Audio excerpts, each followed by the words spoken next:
strike, the greatest military operation in the history of the world.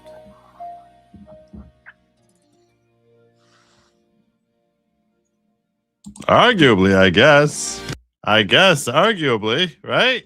Right? I mean, that's what you heard 6 months ago. You heard something like that 6 months ago, but yeah, arguably, that was pretty significant one. That was a pretty good one. I think. No? That was pretty good. I'm almost definitely gonna have to clear that out. I have a feeling like YouTube is like, what the hell were you even thinking playing that? What were you thinking? Oh yeah. Good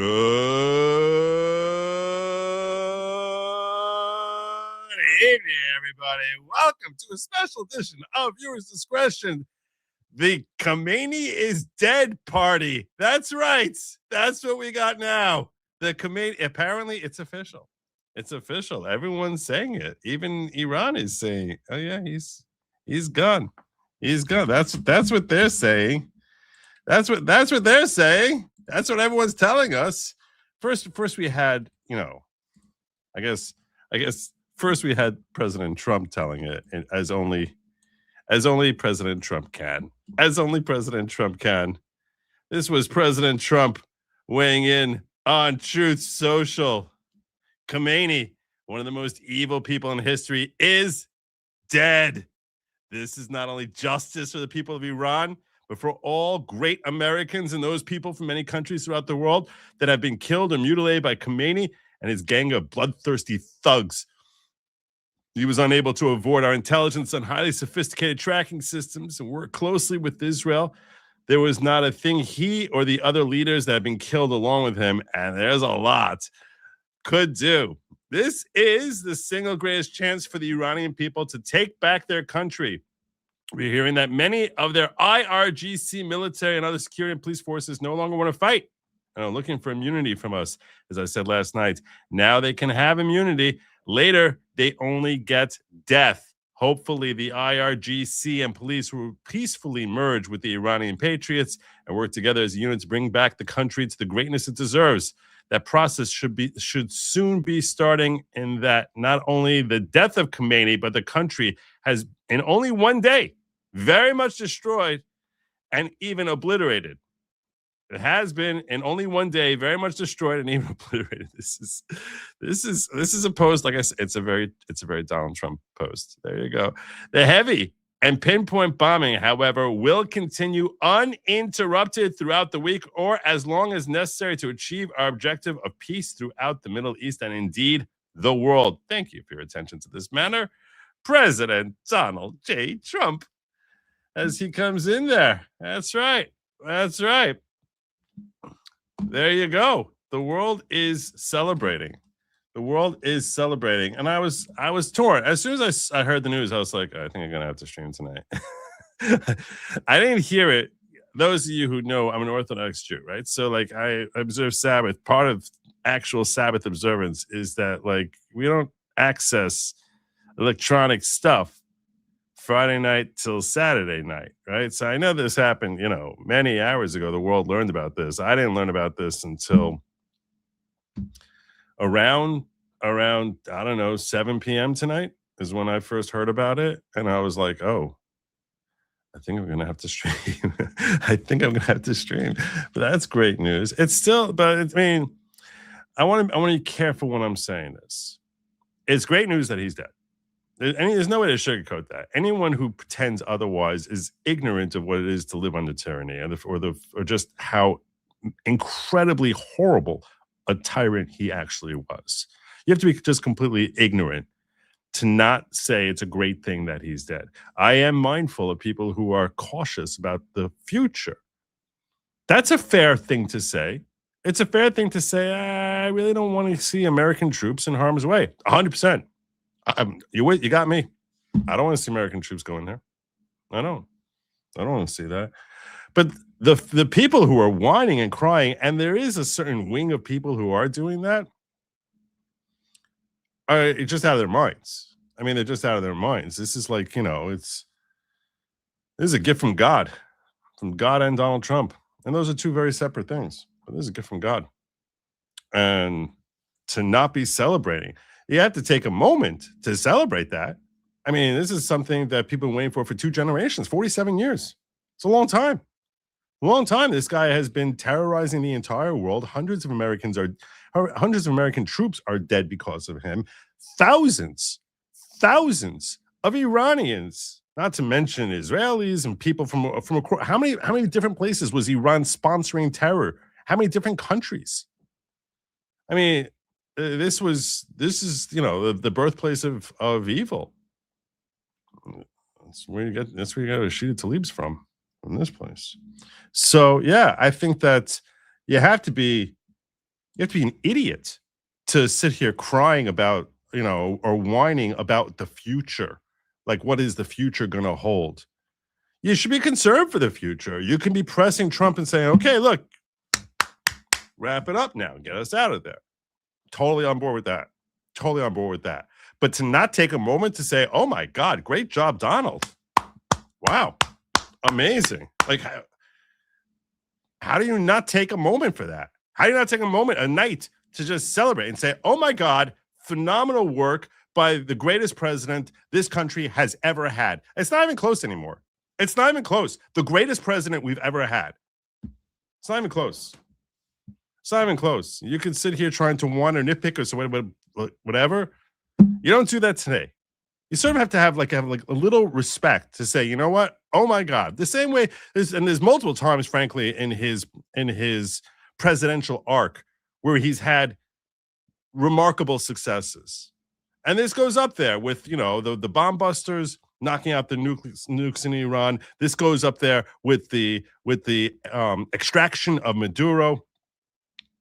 I mean, he has a resume as president of successes in international affairs that make, it seems to make every other president combined blush. That's how amazing he's been in. It's crazy. It's crazy. Now, again, I want to see us out of there. I don't want to be quagmired in there. I don't want to see American troops go in there. I don't know. No, if you tell me you need to send some more strikes, some more drone strikes and stuff like that, which is what he said in his post there, for another few days, up to a week or whatever. All right. I don't have a problem with that. Assuming, ideally, you should be making sure you're targeting to get, not civilians. I don't want to see civilians of any persuasion being killed. But you're sitting here, but the people who are whining and crying and like whatever, the idiots in New York who are paid to march in the streets, these people are losers. You're just like you're a puppet. You're a fool. You obviously never lived under tyranny, because if you look around the world, people who have faced tyranny, people who have actually lived under the boot of tyranny, crying with joy. And we're going to be seeing, that's part of our party tonight, is we're going to be looking at people crying with joy, saying they never thought they would see this day ever come. I thought this guy was basically he lived like Methuselah, and no one would ever dare defy him, because if you defied him, it was death. Because that's what tyranny is. You defied him, it was death. I almost started with this opening instead, just because I thought this was funny. I almost started with this opening instead, but I'll share it with you now. I'll share it with you now, because this is pretty funny. Alaikum, bitches. This is your new Supreme Leader speaking. Well, I warned Ali this would happen, and he just kept talking trash like we couldn't Maduro his old ass. Anyway, enjoy your new freedom, people. If you're a woman, you can finally take off that ridiculous bedsheet these idiots made you wear. Under my regime, you can now vote, as long as you vote Republican. Alaikum, bitches. I love the Stars and Stripes turban.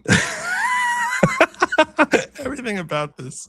This is so good. I really almost started that. Halavai. It's a one-day war. Halavai. Sorry. Halavai is a Jewish term. It's a very Jewish term, Halavai. The one-day war. One-day war is Halavai is a Jewish term, which just means, let's pray to God. Let's hope that comes true. Let me catch up on some of the. Bye, Felicia. What a Purim gift indeed it was. This is a lucky month. This is considered a lucky month for Jews, and yeah, look, you can't deny the fact that Jewish people are thrilled to see this guy gone. Gotta love parties like this for Purim. Amen. Amen. May we only celebrate more. Beijing Ayatollah. Beijing Ayatollah. It's an amazing night for news. The U.S. Patriot missiles are also getting to have fun in other countries where help protect the Middle East will have to look a lot differently if the regime completely falls. And look, this is still not. It's when you cut off the head of the snake, there's the opportunity for there to be an actual change. And let's hope that and pray that this actually results in a real change. Iran does not have to be what it has been for the last 47 years. We saw, if you can find footage of Iran in the early 1970s, where they looked like a thriving, growing, developing nation. That's what they were. Then they can return to that, hopefully. That'd be great for them. That'd be great for them. Today was literally 9/11, the Muslim calendar, 11th day of Ramadan, their 9th month. Coincidence? I don't know. I don't think they look at 9/11 the way we look at that. You know what I'm saying? Like, we look at 9/11 based on the solar calendar. I don't think they look at it that way. Like, if anything, if they celebrate 9/11, it's whatever day it was on the Muslim calendar back in 2001. So, I don't know. I wish he'd commit regime change in the Senate and force Thune to step down. I don't know how we do this. We need to get the Save America Act passed like yesterday. Here's the thing about that, and I don't want to spend a lot of time talking about this, but it's not like this is Save America Act is something that you can pass in the middle of summer. It's got to be there because other states need to sort of work around this law. And it takes a lot of time to prepare to make sure that there are procedures in place that they can actually comply with the law. So, his delay here feels like it's purposeful and disgusting. My prediction, max 3-week war. I so wanted to text you last night. I wouldn't have seen it if you did. If you texted me last night, I literally don't touch electronics during the Sabbath. So if someone texts me, if my phone was ringing off the hook, I wouldn't pick it up, much less texting.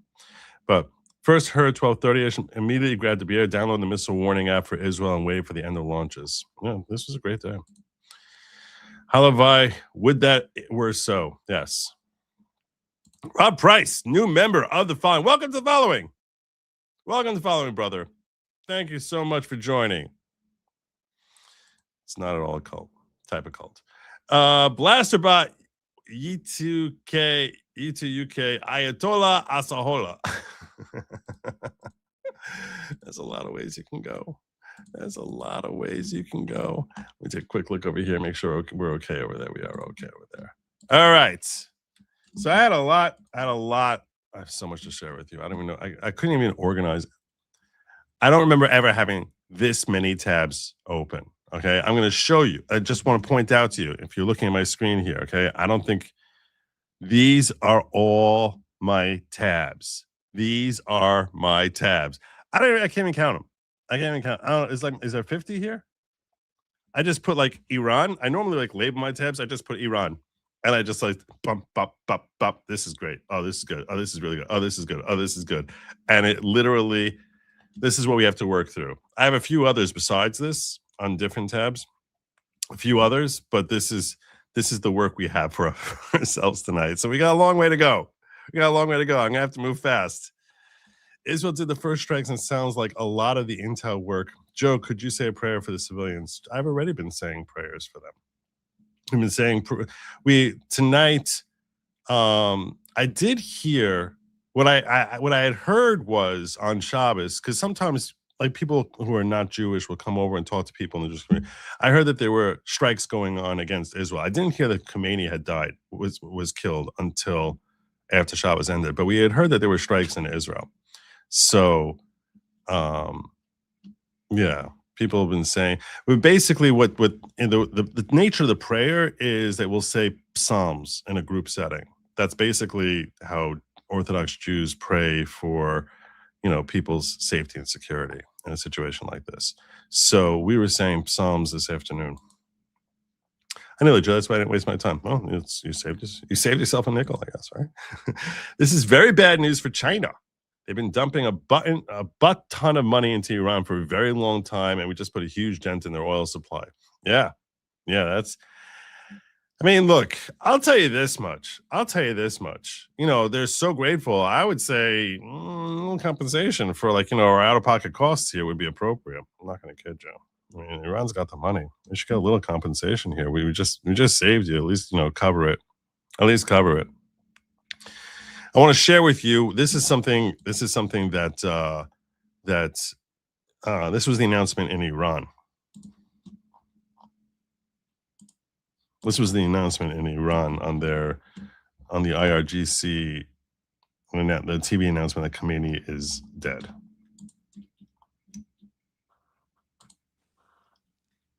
انا لله و انا الیه راجعون.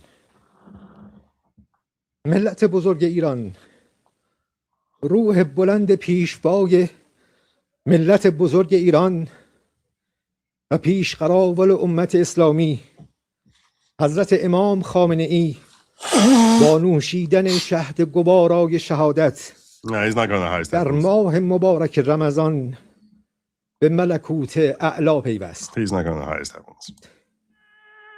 شورای عالی امنیت ملی در این زمینه بیانیه‌ای به این شهر صادر کرده است. See, yeah, he's not going anywhere near heaven. I can assure you. I can assure you of that. Let's hear more from President Trump on this.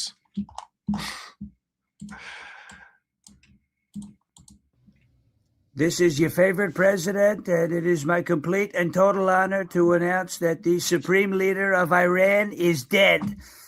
Say it with me. I know you all want me to say it, so let's say it together. He died like a dog. He died like a dog, crying and screaming and whimpering all the way to the end. He's the not-so-supreme leader. He's the supreme loser. He's a supreme loser, and today we got the job done. The supreme leader is no more, and the American people are happy about it. The Iranian people are happy about it. And the goats are very happy about it. Think about it. The goats were being violated for a long time by the supreme loser, and his reign of terror is going to come to an end. You know, I always wanted to be careful when people call me the goat. It means greatest of all time, but I didn't want to give the supreme loser any ideas. You know, he likes goats a lot more than a lot of other people like him. But I want to send my condolences to Rashida Tlaib. I call her Piggy Smalls, the notorious PIG, and Ilhan Omar. These are two very horrible people, but I want to send my condolences over the loss of their dear friend. The supreme loser of Iran is dead. A job well done all around, and I want to congratulate everybody who was involved with Operation Epic Fury. It was epic indeed. The supreme loser is dead, and we are making America and the world great again. In the words of Toby Keith, we will put a boot in your ass. It's the American way. Thank you. That is the American way. God bless you, and thank you for your attention to this matter. Amen. Amen. He's right. He's right. Well said indeed. But it is refreshing to see. I like seeing, you know, American, Israeli, Iranian flags. This is like, you know, we can all basically agree to let everyone just like live in like, separate, you know, just living on your own terms, not harming each other. Like, this is like, that's what the world's been waiting for and hasn't had for 47 years. Joe, I'm just scared of what's going to happen when the 100+ IRG commanders that have been let into Canada and nobody knows what they're doing. I don't know. Can't live in fear. Can't live in fear. God before money. Says Iranian American here. This is the greatest day of my life. Thank you, Trump and Netanyahu.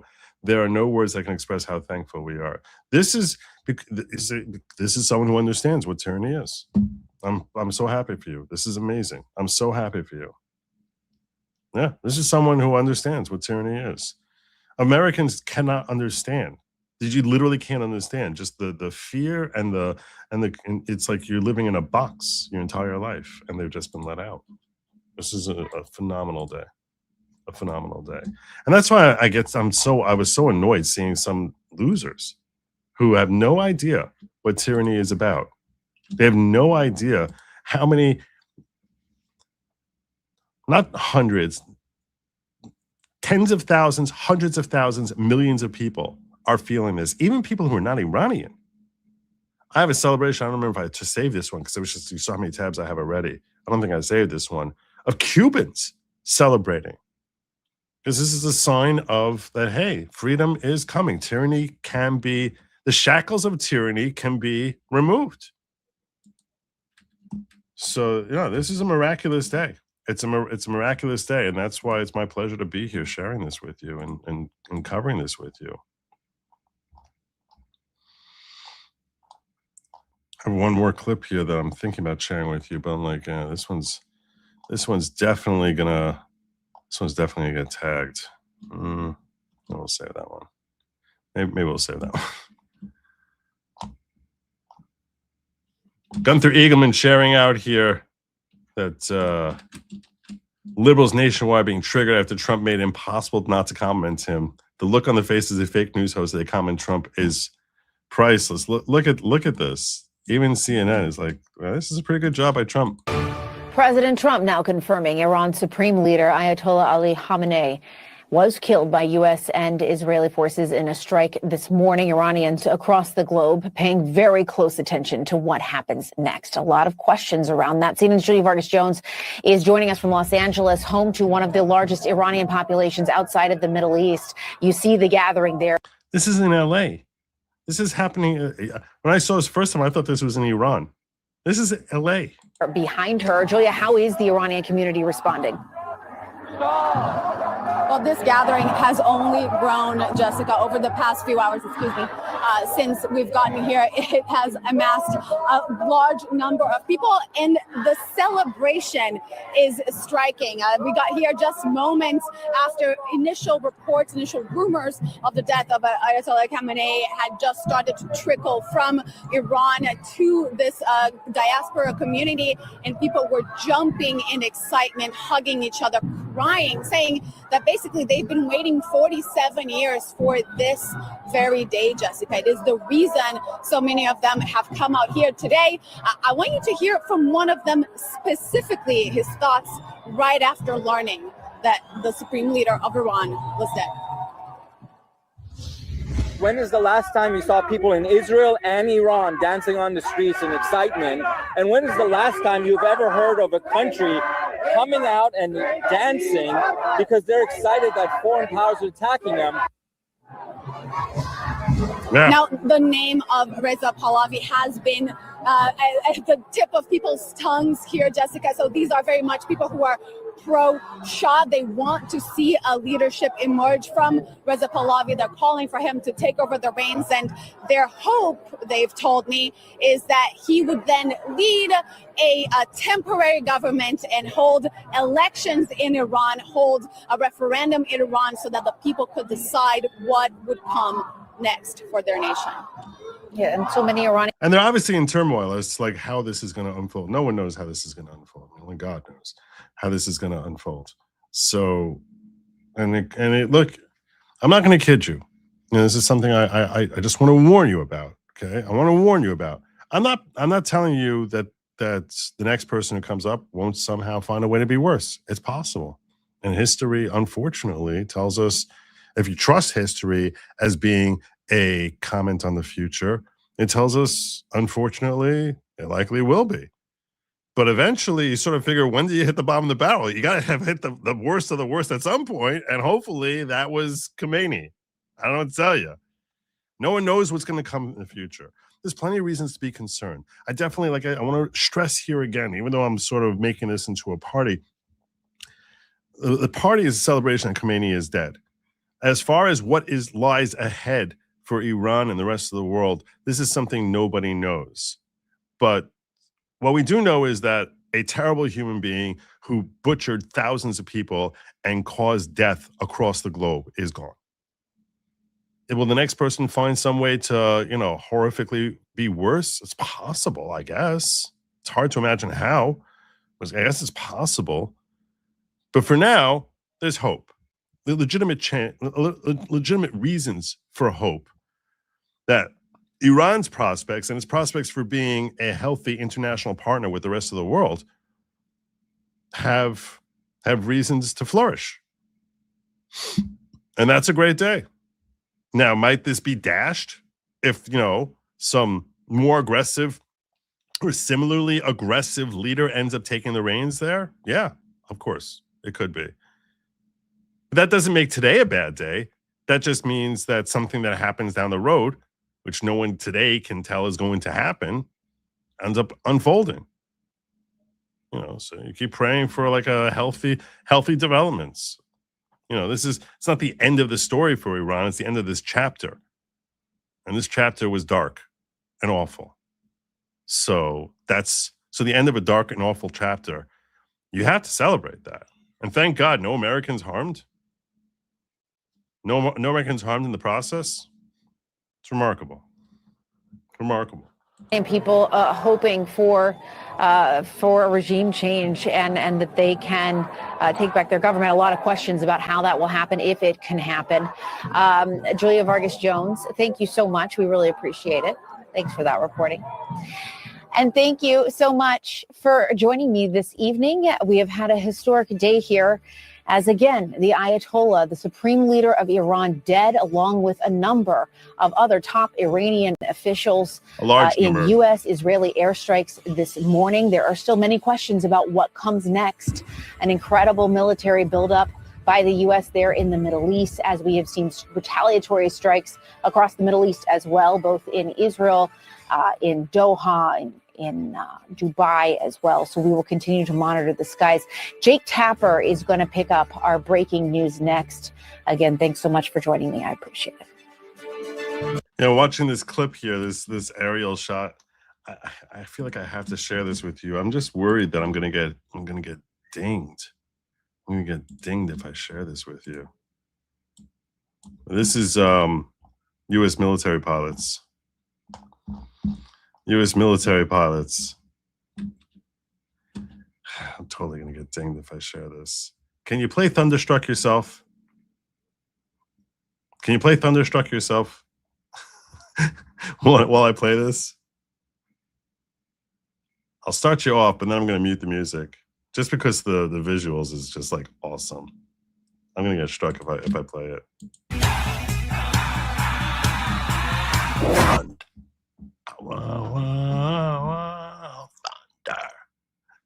This is just an amazing thing to see. They're like going through their pre-flight. It looks like they're going through their pre-flight plans, I guess, like how they're planning on flying. I don't know if that's what they're doing. That's what sure as heck looks like they're doing. Thunder. Oh, wow. There was no turning back. Thunder. It's so cool. It is so cool. Oh my God. Thank God for the American military and President Trump.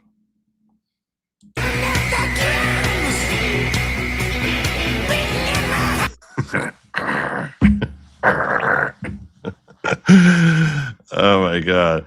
Look at how they can move. It's unbelievable. It's unbelievable. It's an amazing thing to see. I had to share the visual with you. It's not really the same without the audio, I know, but you can imagine. At least I gave you a little taste of it, and hopefully I didn't get dinged for it in the process. So,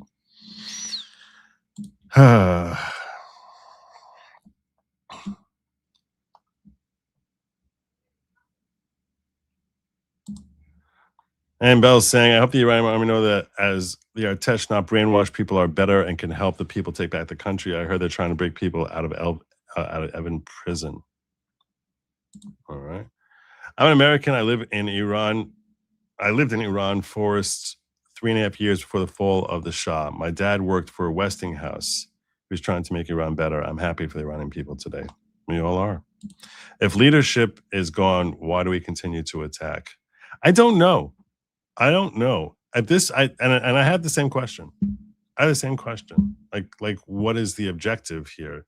Now, it could be that they're trying to get whatever areas they feel there are nukes, remnants of nukes, because they say that there was more increased nuclear buildup even after they tried to just eradicate that.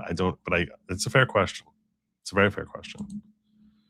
Cyrus the Great helped free the Jewish people. Now the Jewish people help free us Iranians. Fate is powerful. Yeah, that's true. And that's actually what we celebrate with Purim, to a degree.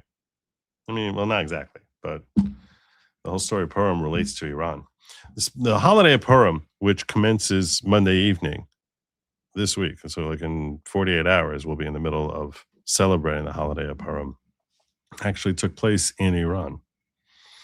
And Queen Esther and her king, her husband who was the king, which we call Achashverosh, and it likely was Xerxes. But here's Elika, I never know how to pronounce her name, Elika Laban, talking about how we need to stand with Iran now. May this be one of the last videos I ever have to make about this terrorist regime that is on the verge of collapsing. But before we close out this chapter of doom, I do have to warn you about what's coming. First of all, this is not an attack. It is not an assault. It is not belligerence. It is not war. It is a rescue operation. It is not just a rescue operation of 90 million Iranians who overwhelmingly support the removal of this dictatorship. It is a rescue operation of the entire planet, of the Middle East, where this regime's proxies have terrorized from Israel to Gaza to Lebanon to Yemen to Syria to Iraq, of the Western world, where this regime has terrorized from Australia to Europe to the UK to the US. It is a freedom mission for humanity and democracy. That being said, it has never been... Now, I'm not a big fan of democracy in general. I want to go on record here. I had a whole conversation with my son-in-law with Shabbos about like how democracy in general, the reason it works so well here is because we're a constitutional republic, not because just the word democracy just magically means good. The left loves to treat the term democracy as if it's inherently good. The way the word truth, like not his truth, her truth, just the truth. Truth is an inherently good term. Justice is an inherently good term. Democracy is not an inherently good term. Democracy just means a way of choosing a particular course based on what the population, or the majority of people believe is the best way to go forward. But all too often, what that invariably means is that they're going to devour the minority. So most of the time, democracy actually is the side of evil. So just pure democracy. The reason that democracy hasn't really, or certainly for the first 225 years didn't devour America is because we have a constitutional republic, because our founding fathers were so brilliant in the way that they instituted our democracy that they made sure that the minority, or did everything in their power to ensure that the minority would not be devoured by the majority. But the term democracy is not inherently a good term, and people are so brainwashed into thinking that democracy just means goodness, fairness. And it's not. It's not, because very often the public will decide, oh, okay, what's in our best interest is to basically kill these other people and take everything from them, or, rob them blind. Because that's what's good. That's what we want. So now we'll have more. So, that's why the phrase is, it's two wolves and a sheep deciding what to eat for dinner is democracy. All three of them voting. Like, okay, two of them say 2 votes for sheep, 1 vote for grass. It's like, wait a second.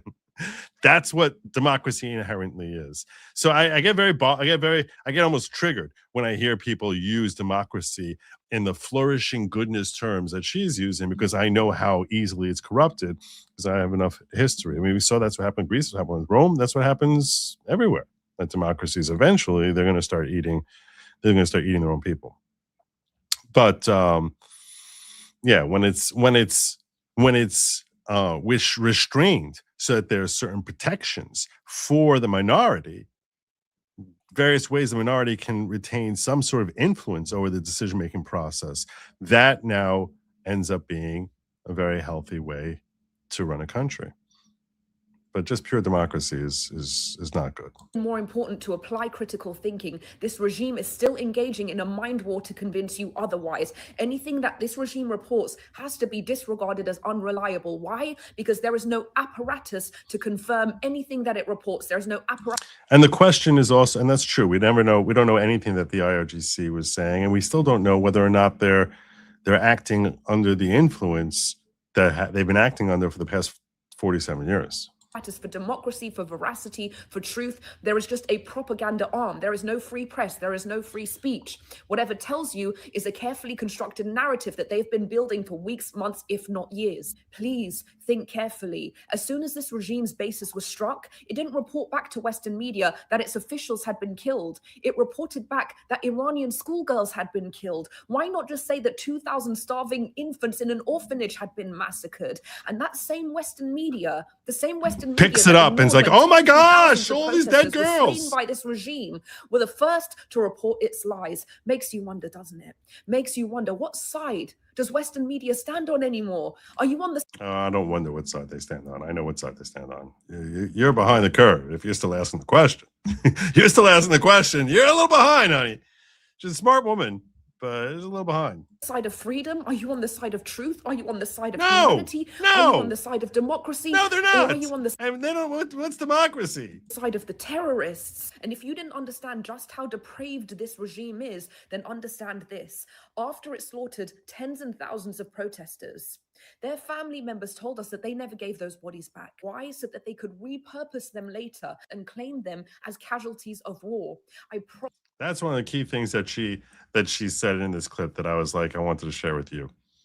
That they actually have bodies ready to go as like, oh, here's our victims, and they're actually likely, looking to use. You can foresee where they would be using bodies that they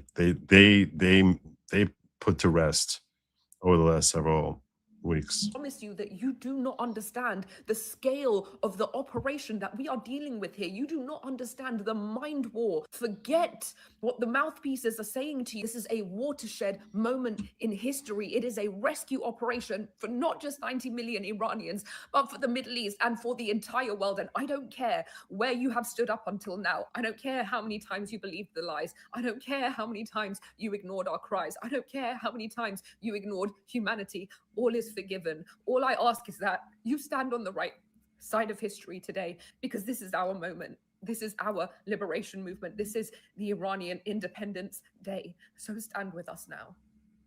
There you go. There you go. I'm standing with you. Standing with you. It seems like wars are super easy when the objective is to win, not launder $1 trillion to your friends in DC for decades. This is true, Kimmy. This is very, very true. Very, very true.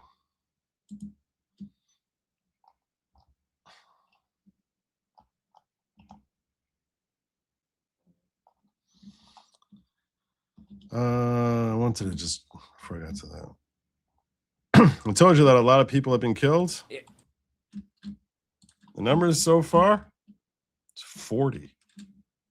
40 is estimated so far. Could be more. Fox News has learned from a senior Israeli security official. Israel assesses that more than 40 senior Iranian security and regime figures were killed in strikes during the opening operation that Israel launched this morning with the United States against the Iranian regime. This official goes on to say this is one of the largest regime decapitation operations conducted in modern warfare history, and that Israeli intelligence managed to infiltrate the Iranian security echelon, making the strikes possible. It's true. Mamdani's not happy. But again, this news just coming into us, we were able to confirm it, that a senior Israeli official telling Fox News more than 40 senior Iranian security and regime figures were killed in the opening strike this morning. And John and Sandra, as you can hear on our phones here, and we're going to stay here. Our security is giving me the nod to stay here. Mm-hmm. Tel Aviv is under a significant attack right now. And again, this news breaking that Iran's supreme leader, the Ayatollah Khamenei, has been killed. We are now reporting exclusively that 40 senior regime figures were also killed in the strikes. The Iranians are going to try to target as much of Israel as possible, and that's exactly what is happening right now. Yeah. Well, so there you go. There you go. It's not just Khamenei. No, no, no. But I thought this was funny. Who is running Iran now? Maybe it's this guy. Maybe it's this guy. I don't know, but it could be.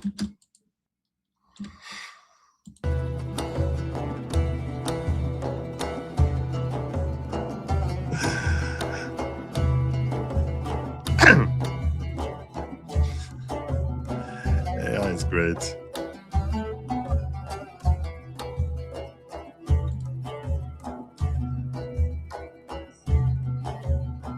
I don't know. They got that up pretty quick.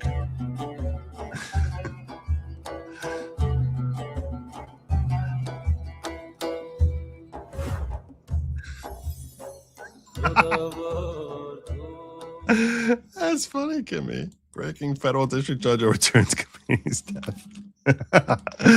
Yeah, it was funny. Yeah, you came up with it yourself. That's pretty funny. Well done.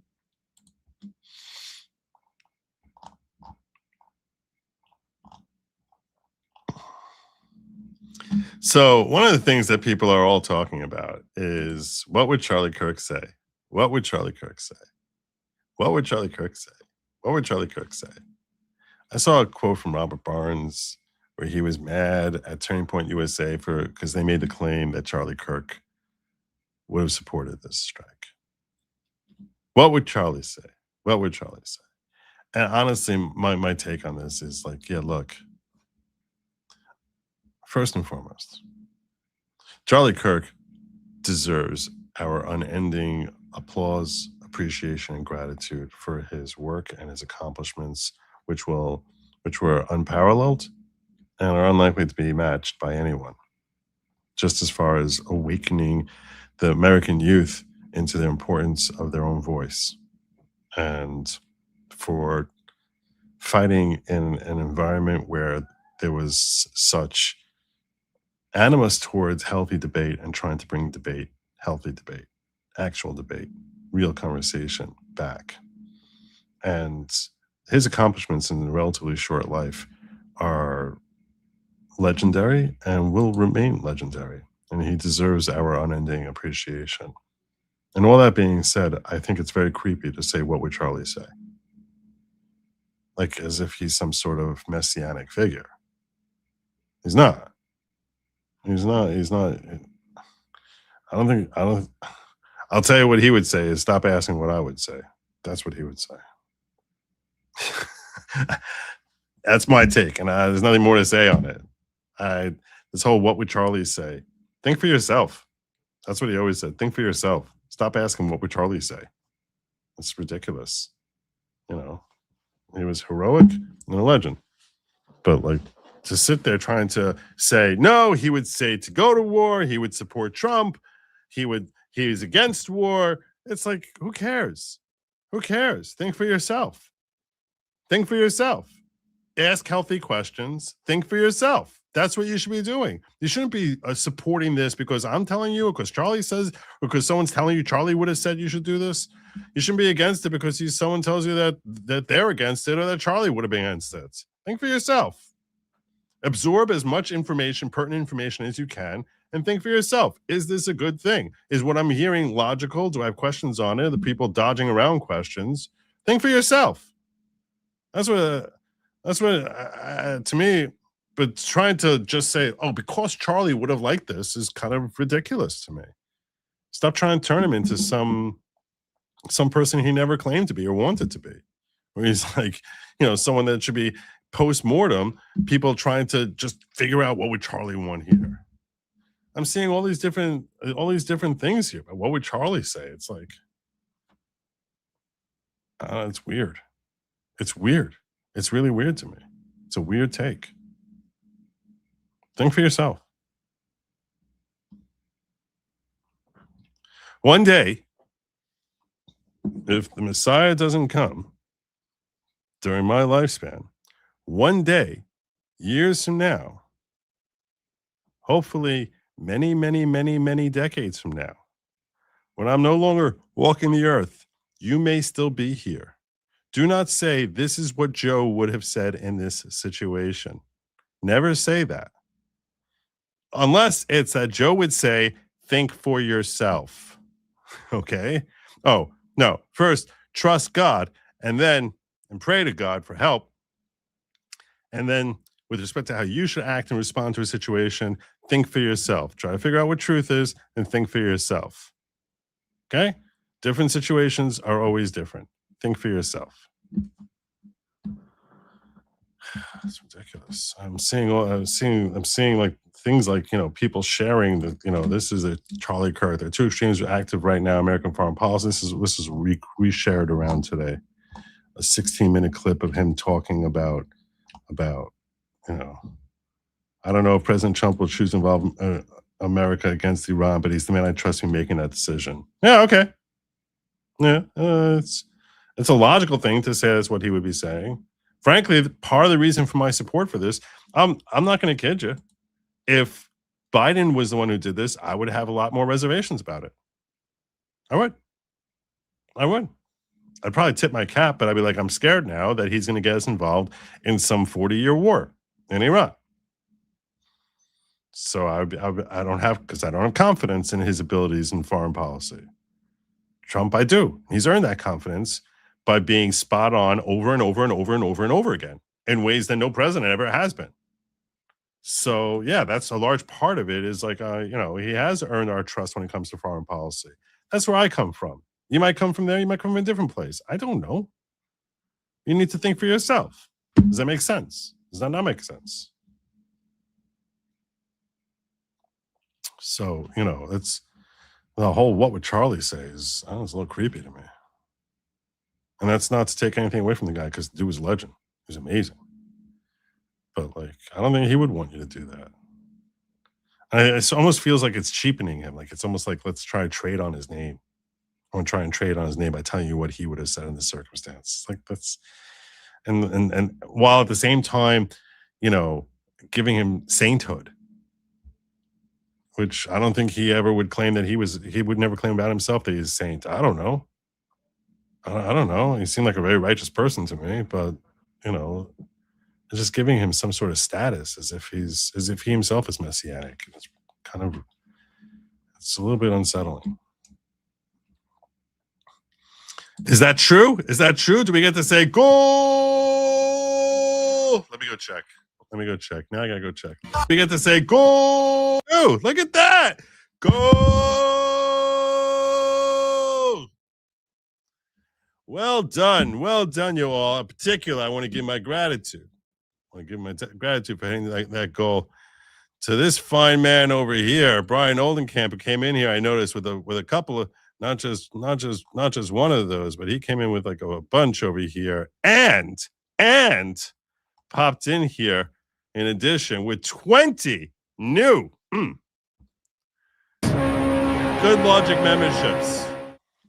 20 new. God bless you, Brian. You're awesome. Thank you so much, my brother. God is such a phenomenal supporter of this show. You're amazing. Following 20 people brought into the following courtesy of Brian Oldenkamp. When you hear your name, it's appropriate. Express your gratitude to Brian for bringing you into an assembly of people who are seeking greater personal growth through community unity, learning, and thinking. That would include you, Endless 013 West in Bama. Cashed. Used to be cash. Now it's cashed. I hope you're okay, Cash. Grimsetti 556583 Rux a lot. Zach Dees, Catalyst Guitar Guy, Richard Waring, Scottish Scott, Ace Slime 2151, Cinder Blocks 4 Tires, Dylan Floyd, Zuburant, Assorted Weirdness, Devin Pix, Yvette Moore, Stitcher 1954, Irina 3689, and Dave L202. If I miss your name there, I apologize. I think I got everyone, but it sort of felt like I went through it really quick. Maybe I just got faster reading names. Anyway, welcome to the following. Please bear in mind that the following is not at all a cult type of cult. It's just a gathering of like-minded individuals seeking greater personal growth through community unity, learning, and thinking. And I am not at all the leader of the following. I'm just a host. That's my role here. I'm just a host. That's all I do here. Charlie was against any new wars. So is MAGA. Trump. So is MAGA. Trump ran on that. He felt Iran might be a quagmire. It might be. I pray not. Time will tell. Yeah, if he gets out, then fine. Fine. In this clip over here, supposedly he finishes with Trump will choose to involve. I don't know if Trump will choose to involve America against Iran, but he's a man I trust making that decision. So yeah, and I feel similarly. Not because he said it. Because I think that makes sense. I trust him on that. And I definitely don't want to see us involved and I don't want to see American boots in there. I really don't. Does this mean the nuclear deal is off the table? No more pallets of cash? I suspect. It means there's going to be much less justification if any Democratic president comes in and wants to ship pallets of cash there. Hopefully, you would think. He actually came in here not once, not twice, but 3 times. So God bless you, Brian, again. Thank you, brother. Plot twist, Ali's versions are 72 clones of Nick Fuentes. Oh my God. The whole 72 virgins thing, it's just like so illogical to me. I don't understand anything about it. There has to be more to heaven than sex. I don't care how great the sex is. If that's all it is, that's just a very limited perspective on what heaven is. It really is. It's a very, very limited perspective. If it's just, there's no physical pleasure which matches humans. We on this earth experience a lot of pleasures which are far greater than physical pleasure.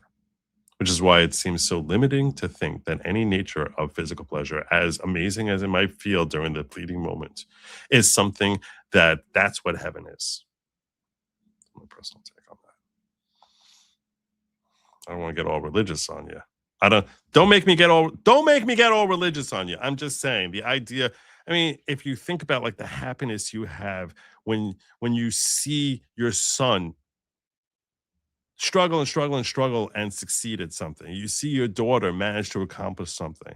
That's such a higher level of like genuine joy. You get filled with joy on such a higher level than any physical type of pleasure of eating a great steak or enjoying some sort of physical connection with another human being. It's such a deeper feeling of happiness, completeness, that to think that some form of heaven relies in, which is, an ethereal place, that there's no physical, we're not picturing a physical body there, but I don't know what heaven is, but what I do know is that to reduce it into something so comically childish as physical pleasure, whether it's coming from one virgin or 7,000 virgins, is stupid. It's childish to me. Just saying, it doesn't make any sense. It doesn't make any sense at all.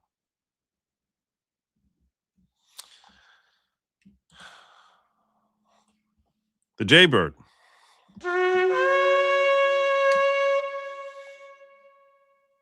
If your opinions or argument is formed by someone else's opinions, then you are a soulless echo chamber and should just shut the F up. It's true. It's true. Yeah. Think for yourself. That's how you actually add something to the conversation rather than just being a microphone for someone who's not even in the room. Supporting this or not doesn't matter. It's done. We know in the coming months if we'll know in the coming months if this was wise. Now we look to our next steps. I agree with you 100%. But being happy about this that's exactly my point. And this is touching on exactly my point. Being happy about what today resulted in is something that every thinking, feeling, caring American should feel. If not even for yourself, just for all the people,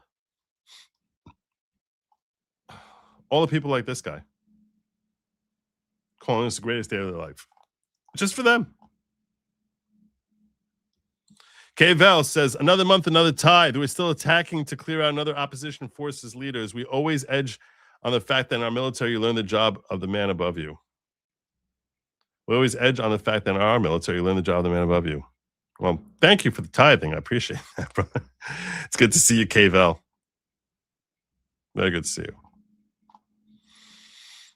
Sorry, I missed that chat, which had come in earlier. I think Joe would paint his face blue and make a joke. Does that count as what would Joe say? Well, Purim is coming up here on Tuesday evening. I will be here drunk. I'll tell you right now. I'm going to be here, and I expect to be inebriated, and I will be in costume. And I doubt you're going to recognize me.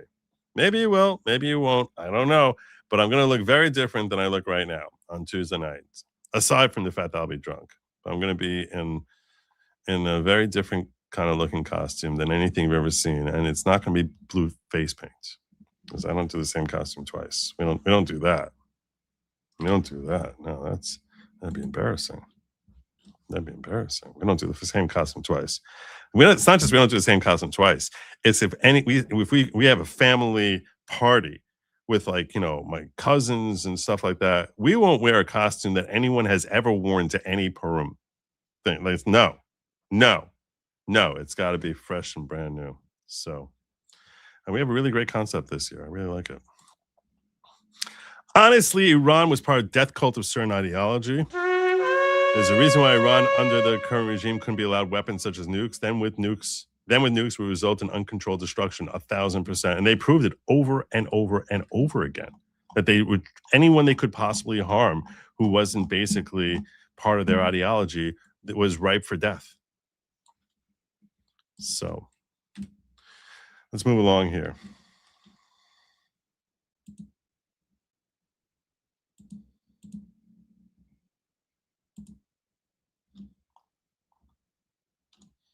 I want to go over here. It's just not working.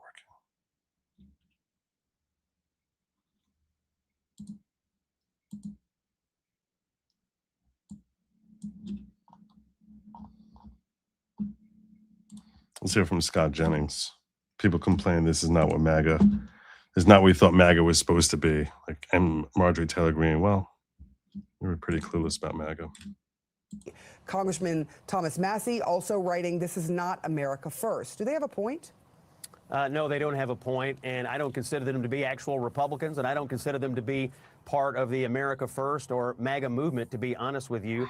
They are basically allied against Donald Trump on everything, whether it's foreign affairs or domestic policy. They've just become political enemies of the president of the United States, no matter what he does. And that's unfortunate, but she quit, and he's about to lose in a primary in Kentucky. So that'll... I don't know that he's going to lose a primary so fast. ...be the end of that. If I may, you mentioned what's the justification, and I think it's a fair question. And Karen raised some questions that need to be answered, and I'm sure they will answer them. But look, over 47 years, hundreds of American troops have been killed by the Iranian regime and its proxies. And I talked to senior administration, very senior administration officials today. They had intelligence that the regime was going to fire missiles into U.S. military and civilian targets. They were still enriching uranium. They would not give up on that.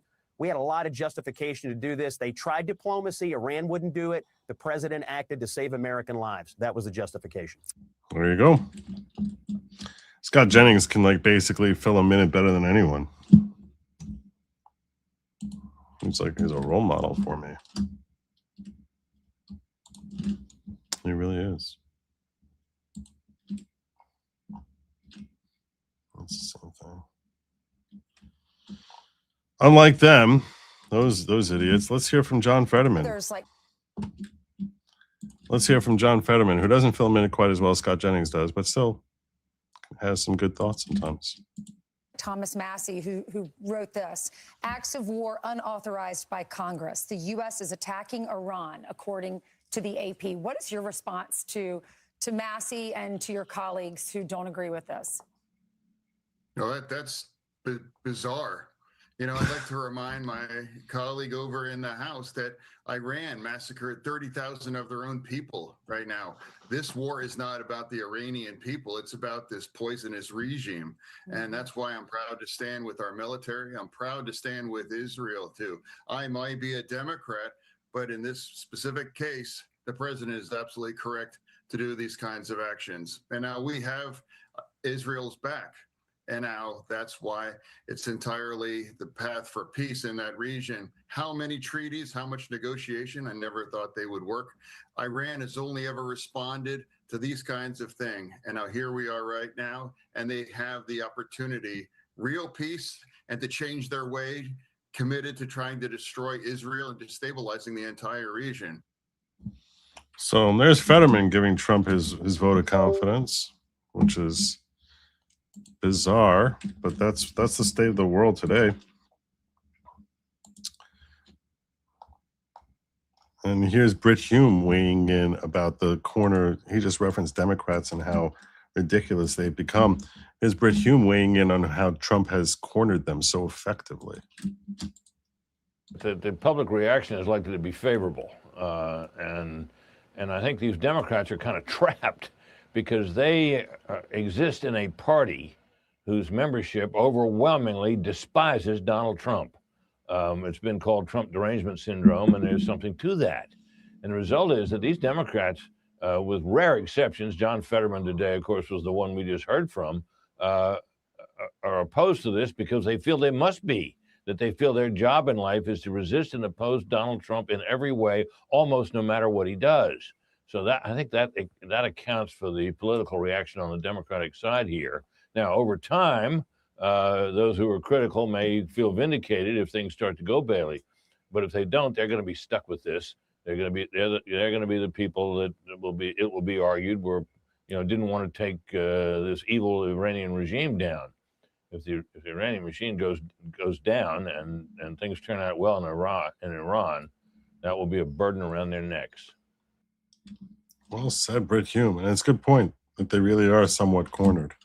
They really are somewhat in a pickle. In a pickle. Here's in a moment I'm going to start sharing with you all the celebrations that are happening. But the other leftists who are screaming that this is unconstitutional, this is a guy named Shabbos Kestenbaum who talks even faster than Scott Jennings. I tried reaching out to him to get him on my show, this guy, but apparently, I don't know. Apparently, that hasn't happened yet. One of the dumbest arguments you can be making is that President Trump is conducting an unconstitutional, unauthorized. He does talk fast, so just a heads up on that. An illegal war against Iran. Check out the 1973 War Powers Act. It clearly allows the president to initiate military action even without a congressional authorization of war. In fact, the last time Congress even declared war was in 1942, but we as the United States have fought dozens of wars since 1942, even without congressional authorizations of war. This includes Korea in 1950, Bay of Pigs in 61, Vietnam in 64, Cambodia in 1970, Lebanon in 82, Grenada in 83, Panama in 89, Iraq in 91, Somalia in 93, Bosnia in 95, Kosovo in 99, Afghanistan in 2001, Libya in 2011, Syria in 2014, Yemen in 2015. In fact, during his presidency, it was Obama who authorized U.S. airstrikes in 7 different countries, even without congressional authorization: Afghanistan, Iraq, Libya, Pakistan, Somalia, Syria, and Yemen. President Trump doesn't require congressional approval to conduct military strikes in Iran because he has what's called Article 2 of the U.S. Constitution, which shows that as commander-in-chief of the U.S. military, he has authority to use the U.S. military to protect American interests both at home and abroad. You know who used this? President Obama in 2011. He invoked it when he killed Osama bin Laden in 2011 in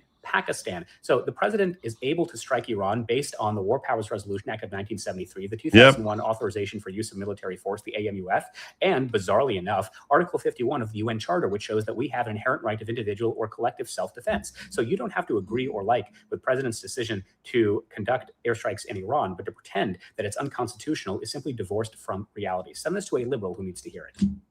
I told you, he talks fast. But everything he said there was spot on. So kudos to him for just dropping that little tidbit of information, which I thought I should share with you all. But now it's time for us. Well, let me just catch up on a couple of these chats, and then we're gonna watch some of the celebrations that have been going on across the globe. For Perma, member Secret Jewish Space Laser Corps with a spacesuit, hooded respirator, and a party laser with smoke machine. Nice. Wow, you're going all out, giving space food. How do I get on your list? Do they realize that Trump has had a hard stance on Iran from the beginning? He's not betraying his voters. He's fulfilling his word. I'm Canadian, and even I can see this. They just don't like anything. It depends on who you're talking about. I'm talking about the left. They just don't like anything Trump does. when you talk about the libertarians, they just don't like any time where we just stomp on someone. They claim they don't like war. That's what they claim. But I don't look at it the same way I don't think when Obama issued drone strikes that's war. To me, when I stand against war, I'm standing against having our troops put in any sort of legitimate harm's way, that they're in hostile territory facing fire. To me, that's what war has always meant. I don't want them stationed somewhere where they might, be facing hostile fire. Where in some foreign in a territory that is itself hostile. I understand that there are bases that potentially could be attacked. I'm sure that they have Patriot missiles that are designed to protect them. But yeah, I don't want to see that. Definitely not. I mean, Trump seemed concerned a little bit that this could result in some American deaths. He seemed to almost be gearing up for that, and that's definitely concerning. That's definitely concerning. I don't want to see that. I don't want to see that. Frankly, the faster we can get the hell out of there, the better. But for today, it's about the celebrations, and the celebrations are aplenty. This is Gunther Eagleman. I'm gonna jump from one to the next real fast. Joining Iran, streets are exploding with fireworks, cars honking nonstop, massive crowds dancing, cheering, and straight up celebrating the death of Islamist dictator Khamenei. This gives Elon Omar the sads. This is.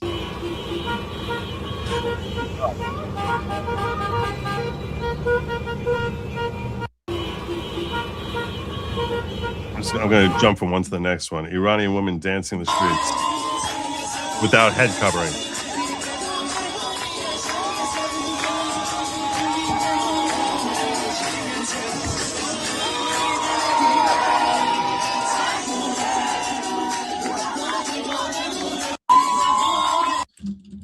It's one after another. I'll pause for this one. There's an Iranian woman. Iranian here, with a message for every single American who voted for President Trump. From the bottom of my heart, thank you. God bless President Trump, God bless the US military, and God bless America. We can't wait until Iran is free and we can welcome you back to our country with open arms and be the allies that we used to be before the Islamic regime took over our country in 1979. That's it. Thank you. Thank you so much, and God bless America.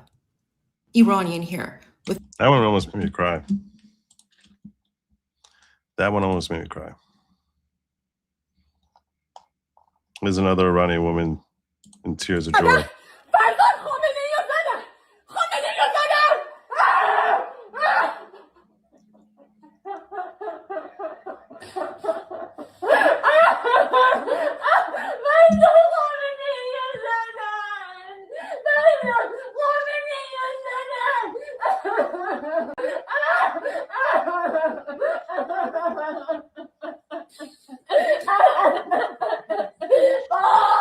You don't see joy like this. You don't see joy like this very often.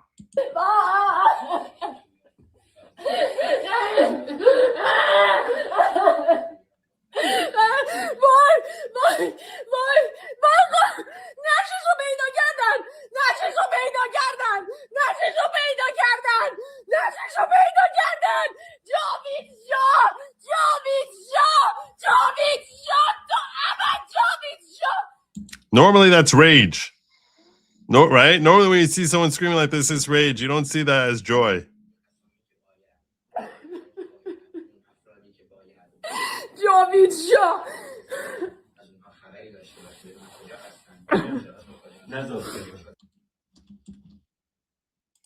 It's crazy. That's one I just watched. We'll save Kamala Harris for later. We'll move her way down the list. I'm going to save this one for later, too. This one we watched. This one. Is Tehran tonight.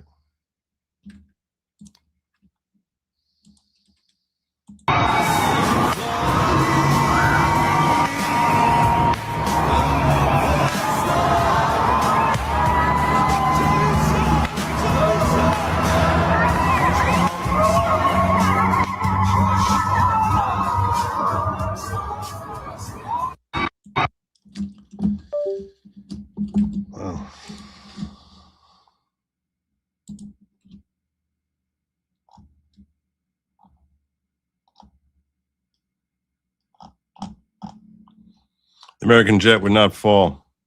Locked. This was very cool. This is actually a video that I was excited to share with you. We're pausing in the celebrations. I got a lot more with Travis celebrations. I'm pausing in that to share with you this miraculous. This is just amazing. Locked, tracked, and targeted.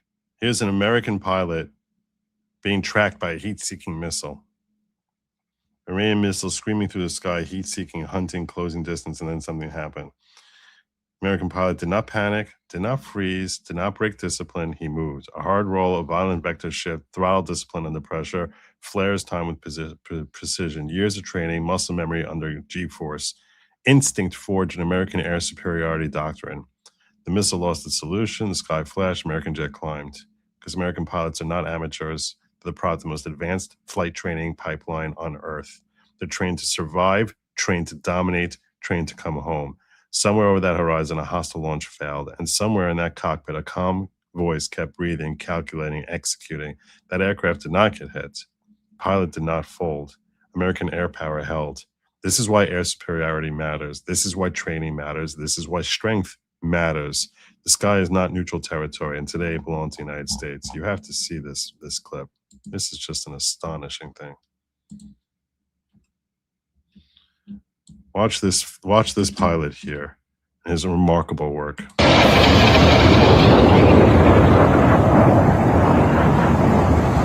That's a missile coming after him. This is a miracle from God. And also remarkable training.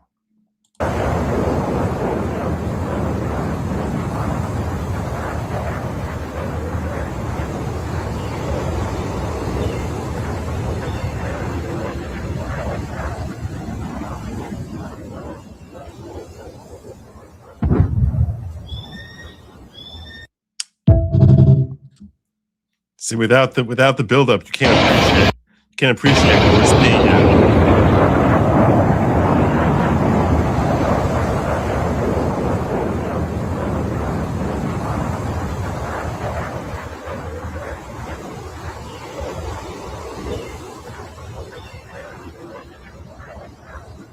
It's amazing.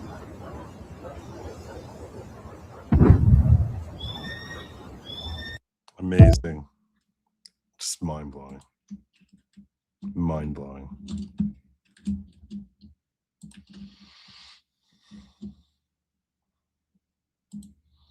I'm referring to the people that vote for him that now turn against him. He was very clear on his stance in Iran. I know, but they like to pretend that like he said no new wars. He said no new wars. Well, this isn't a new war. And I hope it doesn't become a war.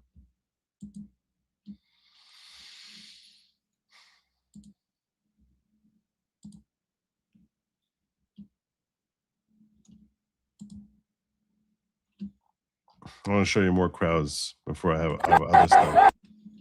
More crowds to share with you. Oh, I missed this. If Reza Pahlavi gives us an airbase, do we need Congress's permission to set up shop? Apparently, some people think so. Tulsi said she was saying he's dead, referring to the leader. Oh, I'm not sure. I didn't see that. Trump just truth sent by DM. Let me pull that up real fast.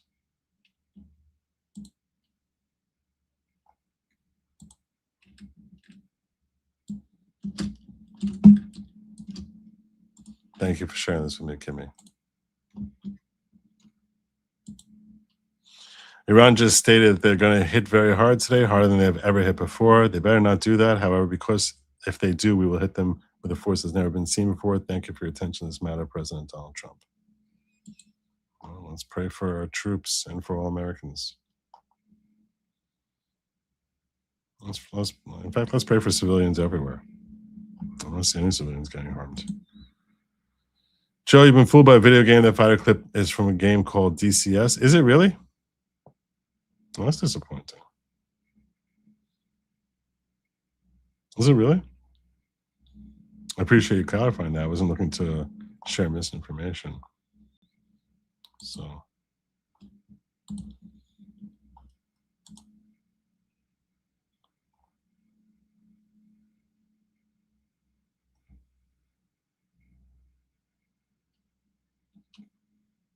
I appreciate you clarifying that for me. Well, that sucks.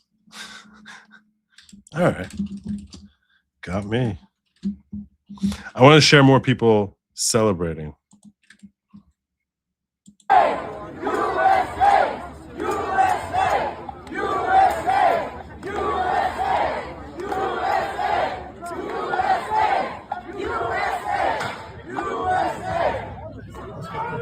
My hands are full. I'm sorry.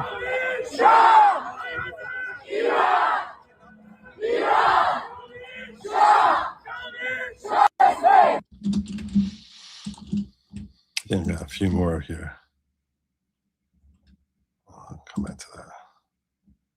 This one I did already. There's another one of them celebrating in Tehran.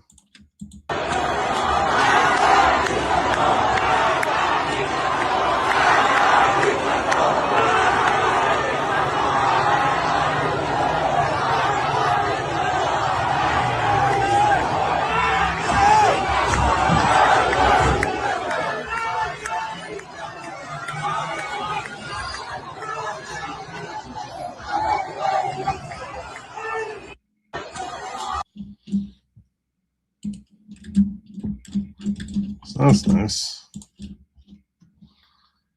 That's always nice.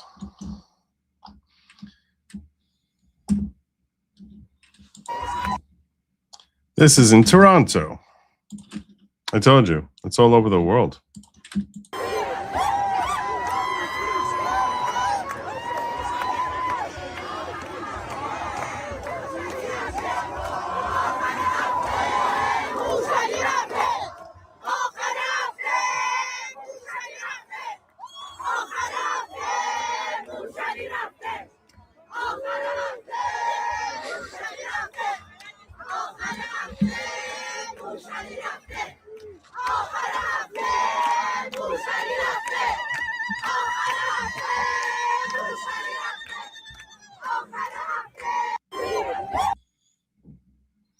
Dominion asked me if I'm celebrating by giving circumcisions to everyone tonight. No, I'm not going to be doing that.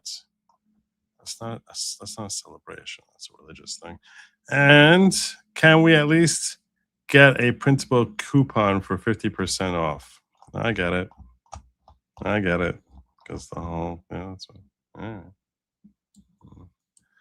That's the best you guys can muster. Seriously? We can do better than that. I have faith we can do better than that. I have faith we can do better than that. That's not doing the ghetto proud. There's another one back from, this is actually a little long.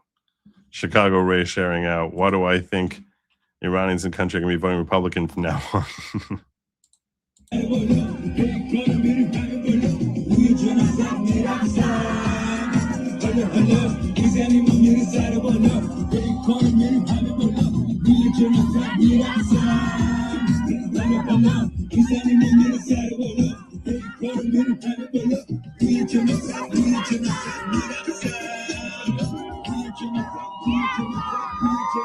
It's so weird to see Iranian, Israeli, and American flags in one scene, like celebrating together.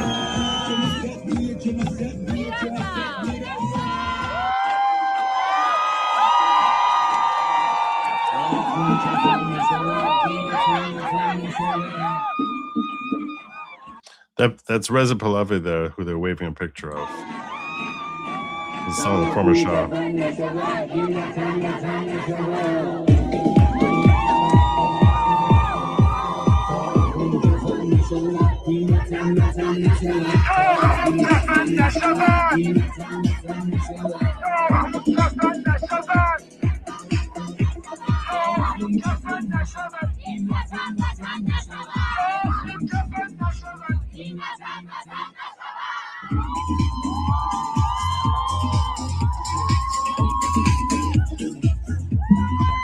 Feel it.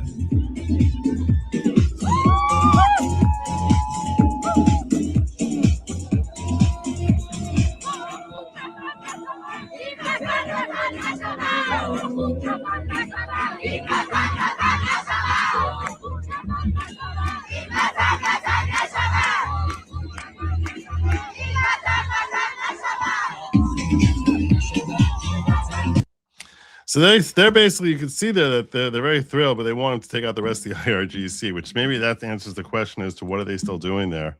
Maybe that's what it is. I don't know. Here's another person sending out saying, I'm Iranian and this is the best day of my life.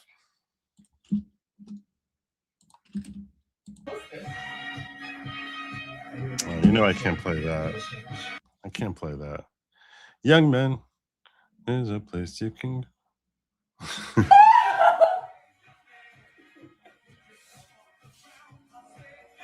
I think we got a whole new base for MAGA voting now. I think it's true. I think Chicago is right. We got a whole new base for MAGA voters now. They're playing YMCA. They're playing YMCA. They're pretty happy.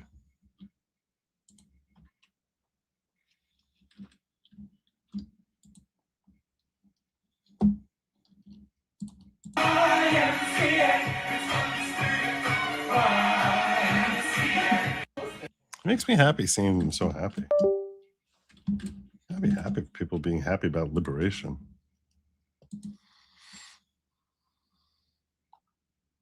This one we covered already. Here's them flooding the streets of different Iranian cities. Look at this.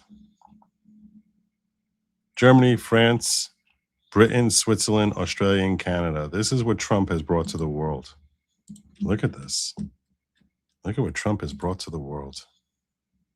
This man's incredible.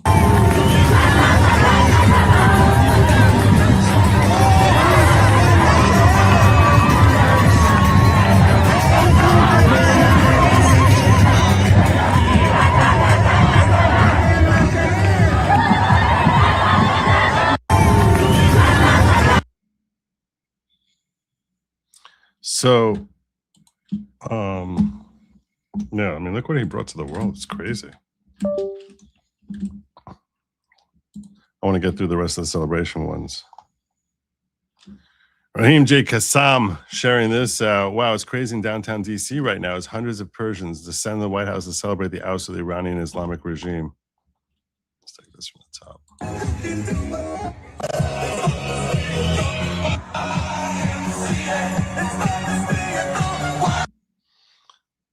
Yeah, I know that music doesn't work well with YouTube. YouTube doesn't like that music. That kind of music.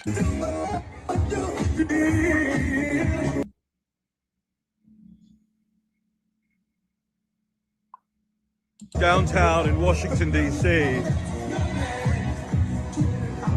the World War I memorial here, and Congress just that way behind me there. The Washington Monument just here. And it's just hundreds and hundreds of people with American flags, Persian flags, and they are celebrating, as you can see.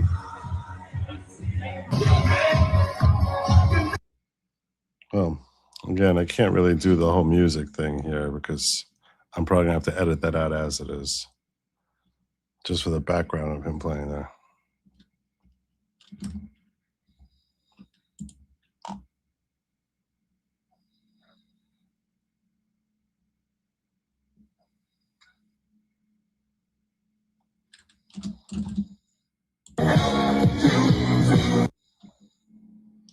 So nice to see. They're all so happy. They're all so happy. Isn't happy like they can't contain themselves.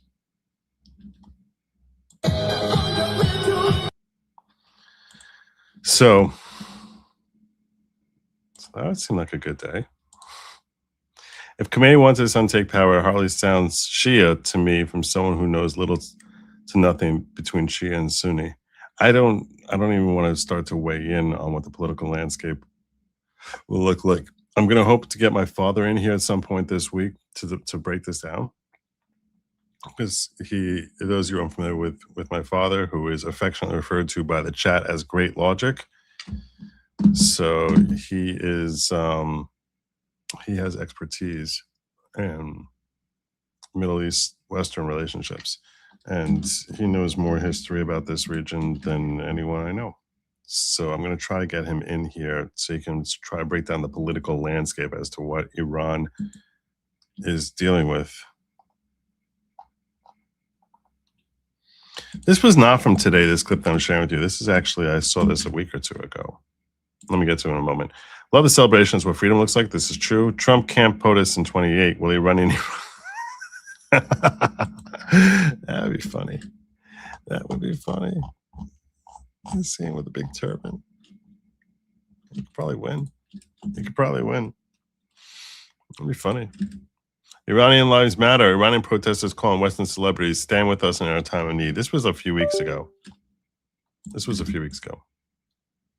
But still, I think that what this guy says sounds spot on. Mr. Mark Ruffalo, why are you talking about the ICE, that one single woman that died, that came in front of ICE? I don't understand where you guys want to take this with Gaza and Hamas and the Islamic Republic of Iran. Neither of you have lived under the Islamic Republic tyranny that you guys are talking about the death of one single woman that have came in front of an ICE agent, a police. And you guys are talking about, you guys have human rights. You guys have everything that you need in your life. We have been taken, our lives have been taken away from us. You guys have everything, and you guys once have one president in your country that wants the best for the people of America that have built the land for 250 years. America has a right to have a country. America has a right to have a country as much as Iranians have a right to have a country. So let's get the facts right here. All right? Let's not get ourselves lost in this illusion that you guys have been building for us, for people. All right, Mr. Mark Ruffalo. I was looking for an opportunity to share this when I first stumbled on it a few weeks ago. But tonight seems like the perfect night for that, right? Tonight seems like the perfect night for it. Scott Pressler is posting, respectfully to all my Iranian American friends, are you registered to vote at your current address? He is such a rock star. Printer God, member for 26 months. I measure a leader by the number of baddies they free. Baddie Freedom Index. Venezuelans, Iranians, Cubanos. So close to a generational run. He's been amazing. Now to Canada next, please. Well, I'll talk to him. We'll see what we can do. We'll see what we can. We'll try to hook you up. I still have some more celebrations to share with y'all. Jadine says, this is effing amazing. Much love, you all. Thank you so much. Isn't it? Isn't it great? Here's one more celebration I want to share with you here. I have at least one more, maybe a few more. I'm not sure. Like I said, I have a whole ton of these clips.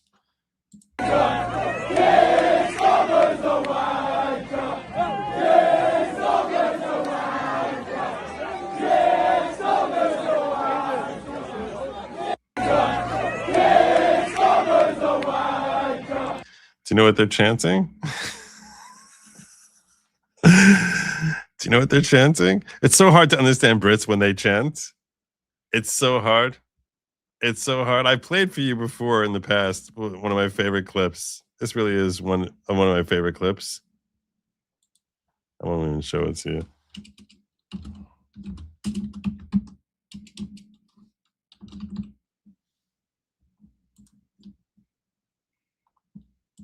That is embarrassing! That is embarrassing! That is embarrassing! That is embarrassing! That is We're saying baptism piracy. embarrassing! That is embarrassing! That is embarrassing! That is embarrassing! No, sorry, they're saying that isn't my receipt. That is embarrassing! That is embarrassing! That is embarrassing! That is embarrassing! No, wait, they're saying that isn't mercy. That's what they're saying. That is embarrassing! That is embarrassing! That is embarrassing! That is embarrassing! Anyway, so it's hard to understand them when they chant sometimes. I know you might not be, but they are saying Keir Starmer is a wanker.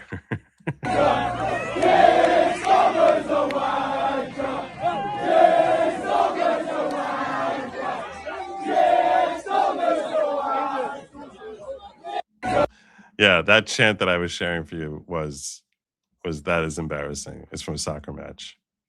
So I guess like someone like, ran up to the ball and like overran it or something. So they mock him with that chant. It's like frequent. Apparently it's a frequent soccer chant. But what's funny about it, the reason it's funny is because it's got like all these different things that it sounds like. So, yeah. So it's always a good opportunity to say that Keir Starmer is a wanker, because he is. Wanker is such a Brit term. We don't even know what a wanker is, but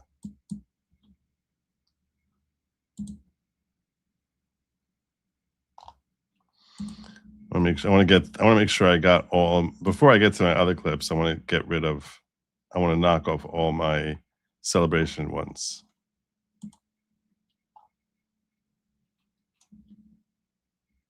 Here's another one.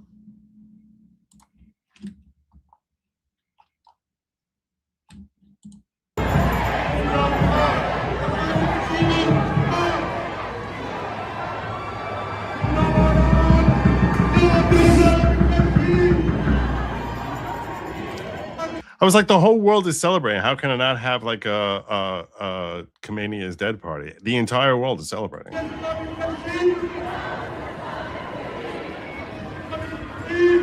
Because he's a wanker. That's why. He's a wanker. That's why, Khamenei.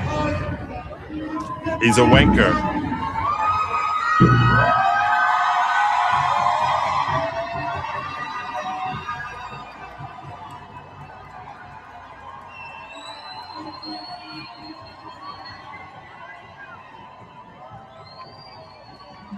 This is in Georgetown, like United States.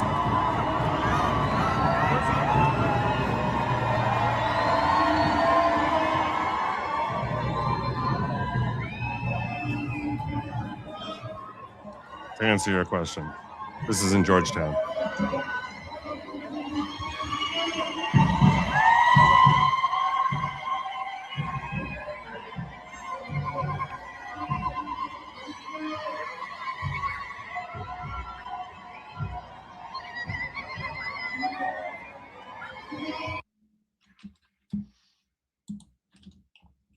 Well, I think they're both from DC, right? Yeah.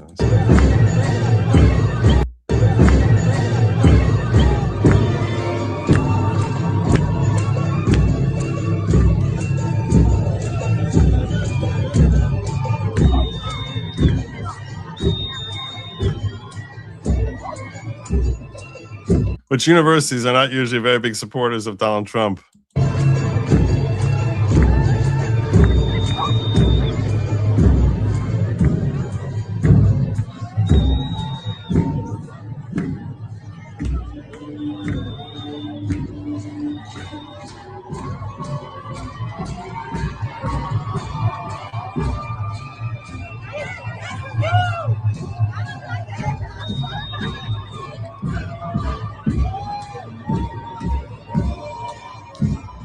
Uh-oh, someone's bitter. Oh no, Florida boy's bitter.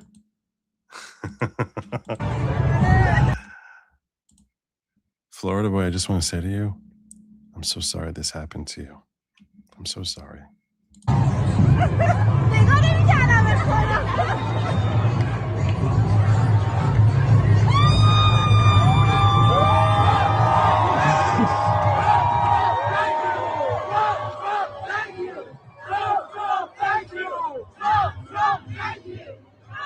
Entire world screaming at Trump, Trump, thank you.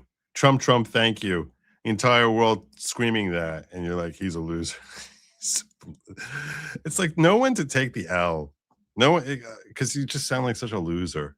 You're such a loser. A wanker is American. Yes, I know that, brother. I know. Zents! Zents! I haven't seen you in so long, my brother. I have missed Zents. I have not had Zents in my life for far too long. Zents, my brother. I'm just going to say, I just got to pause now and say, Zents, my brother, I genuinely missed you. All right. Well, I don't feel as if my whole audience has just not been the same without you. So yeah, it was like a few weeks ago. I was like, whatever happened to Zenz? I really was. So if you can all just say, welcome back, Zenz, that would be very cool of you, because dude's awesome. He's funny as hell. He's really funny.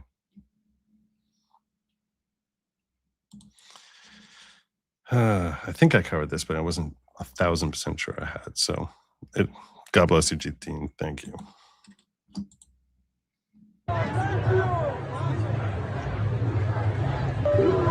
Just the blend of flags. So awesome. USA! USA! USA! USA! USA! USA! USA! USA! USA! USA! USA! You think? You think?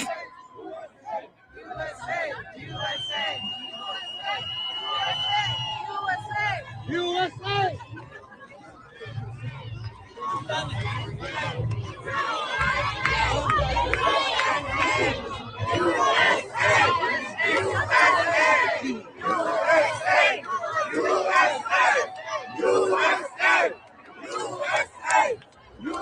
This is still Georgetown, KPT.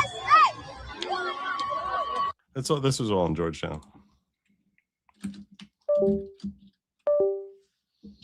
What's with that? What is with the beeping? I need the beeping.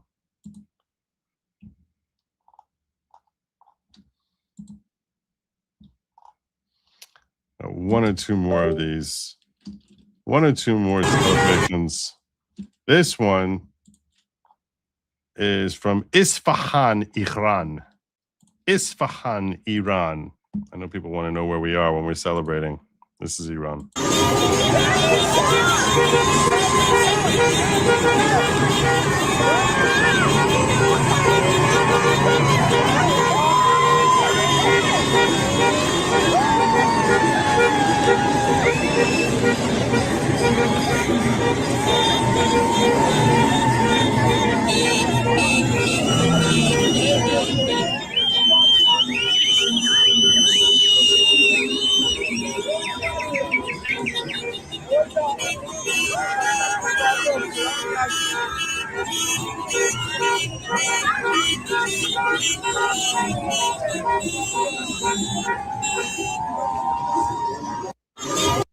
So I guess, Isfahan was once Constantinople. Now it's Isfahan, not Constantinople.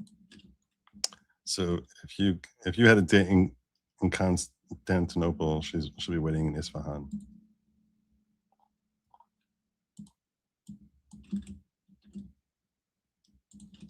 Very underrated song.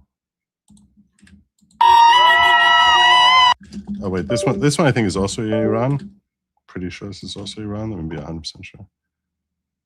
Yeah, this is outside the Iranian embassy in London, so it's London. It's not Iran. He's dead. How are you feeling? Amazing. Yes, he's dead. Yes, they've confirmed it. How are you feeling? Such a fantastic feeling. Unbelievable. Oh, Very happy for the Iranian people. Very happy. It's a great day for Iran and Iranians everywhere. It's a great day for freedom. It's very solemn. It's very solemn. Emotions. I'm so happy. He's dead. I'm so happy. I'm so happy.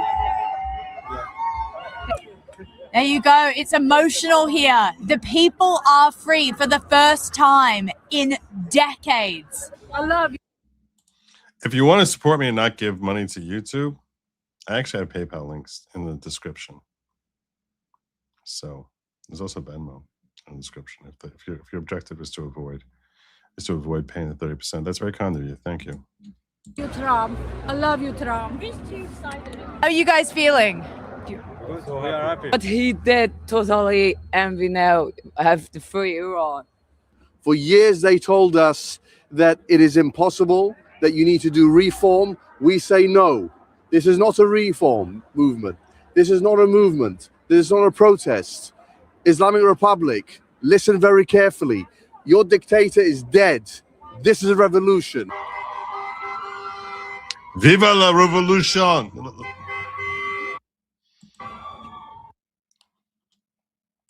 So there you go. He is dead. That's confirmed. I didn't see a previous video which this girl was supposedly in.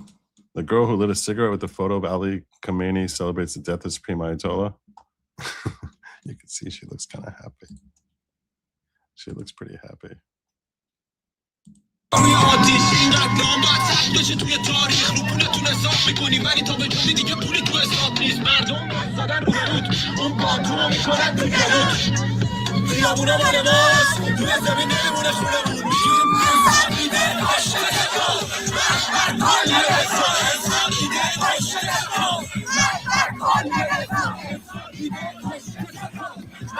I hope so.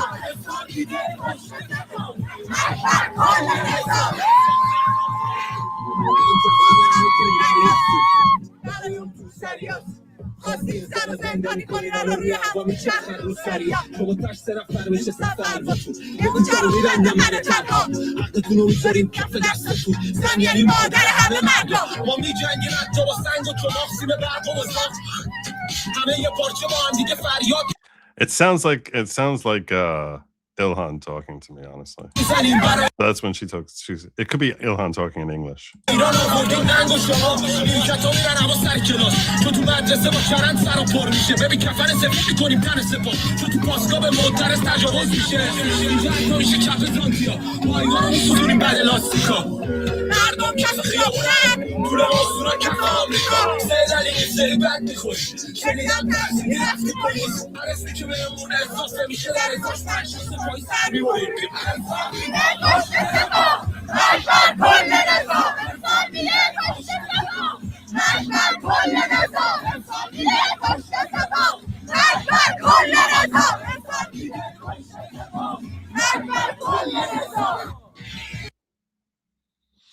So, some people are happy.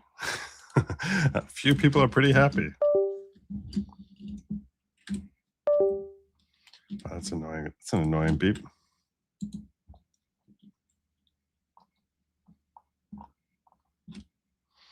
This is in Iran.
It just keeps celebrating.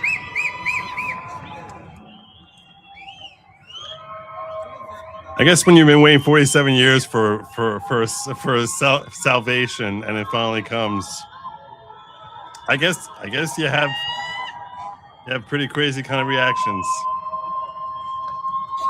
I guess. I don't know. To me, I guess that makes sense. All right.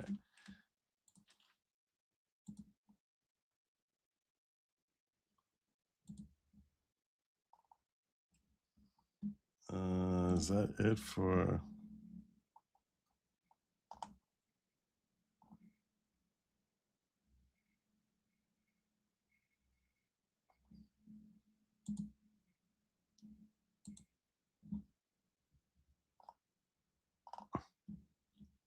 I got one more. Where is this? Did I do this one? It was in DC. We did DC already. So I'm going to stop there. I have a lot more I want to share with you. A lot more I want to share with you of different coverage and different events going on. Before I do that, and different takes that people have. Before I do that, though, I need to pimp something I've been working very, very hard on, not at all related to this. Not at all related to this. I need to pimp this. It's something I've been working very hard on, which is I'm going to be dropping this week. I'm going to give you a teaser of something I'm dropping this week. I'm working very hard on this and I have no idea how many hours I'm putting into this. Most of you know that, or many of you know that I went and I covered in New York the Diddy trial this past summer. During the course of that trial, when he was being charged with racketeering, primarily for his abuse of Cassie Ventura, there was testimony from Kid Cudi, famous rap musician, who was involved in a love triangle with Diddy. And he was subpoenaed by the government to come in and testify.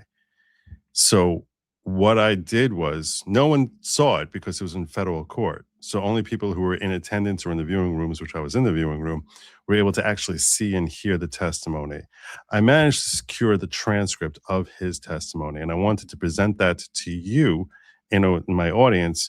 I'm not sharing you the whole thing right now, but I wanted to share that with you and with the public so that they could actually get a feel for what it was like to be in the courtroom. So I used AI to create the voices for Kid Cudi and for the judge and Brian Steele, who was for the counsel for defense.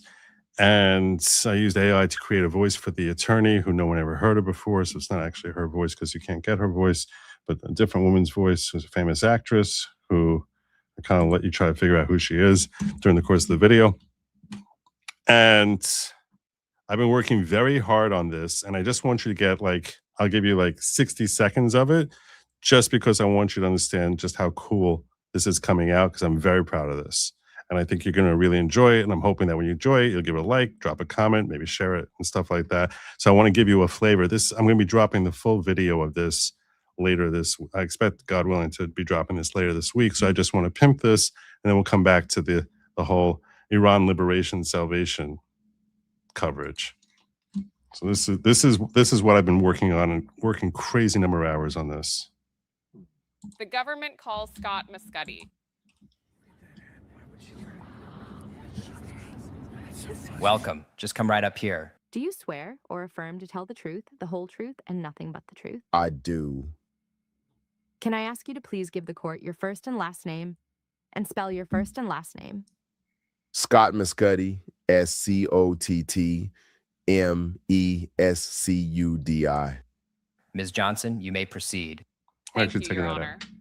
Good morning, Mr. I'm actually Muscati. removing that. Hi. What do you do for work? I'm an actor and musician. Are you known by any other names? Kid Cudi.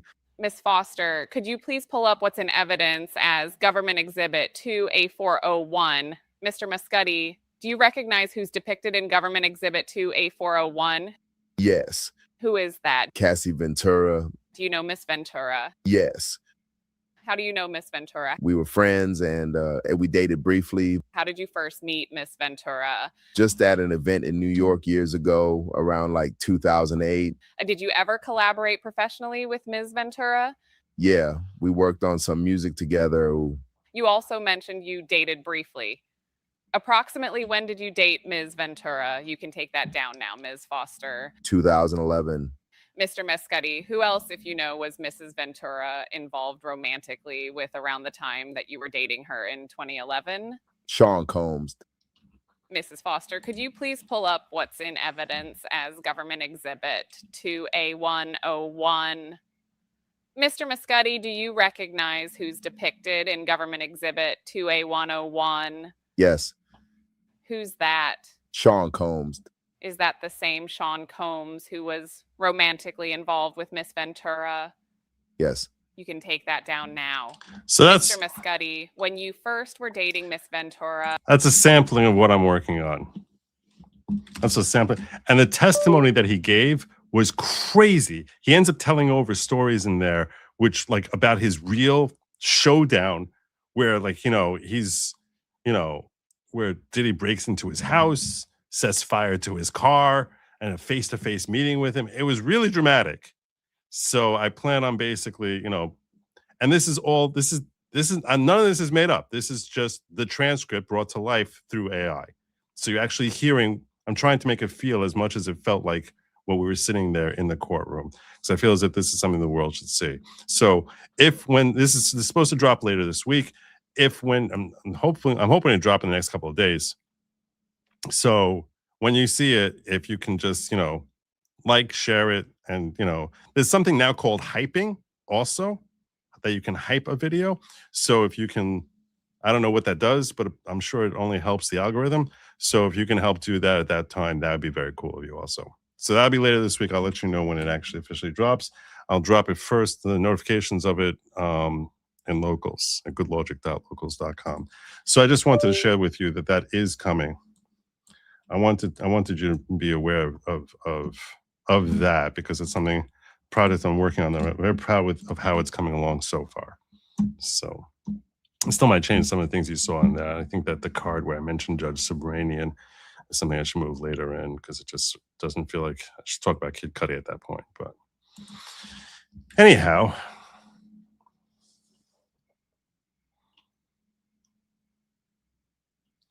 it's not Fran Drescher. It's not Fran Drescher. The hint that I end up giving is that it's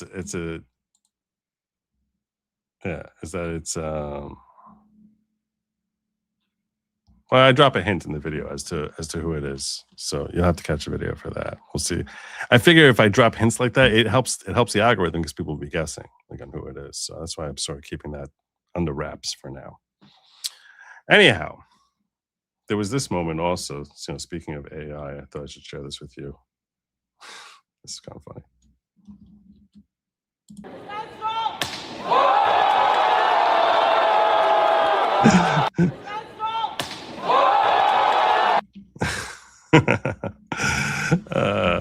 So good. So good. Where was we? Okay. So before I made reference to Marco Rubio. Here he is weighing in on this situation. Marco Rubio gave a brief clip where he was weighing in on the current situation in Iran. Our based Secretary of State, Marco Rubio. The world is changing very fast right in front of us.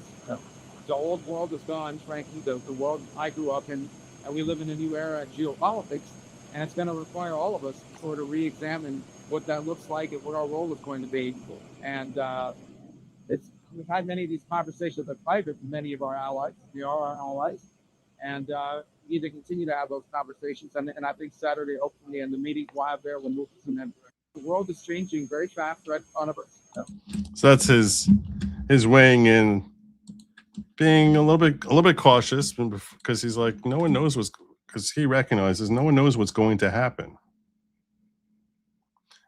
And it does seem as if stuff is happening like literally on the ground and could, you know, spur up at any moment in Iran. This is in Iran, in the city of Abdanan in Iran, where it seems as if the IRGC has lost control of the city.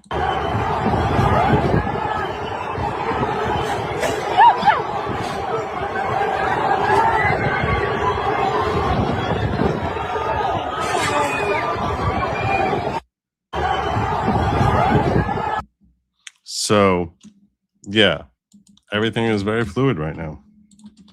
No one really knows how this whole thing is going to unfold.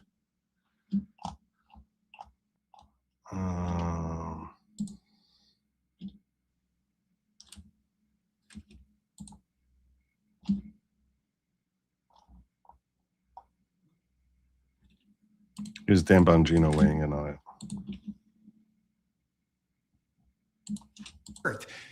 President Trump is the first president to make a decisive call on this and to say we've had enough. And keep in mind, Laura, I understand this is not going to be another Iraq war. I'm convinced that's not how President Trump, I believe, is thinking about this.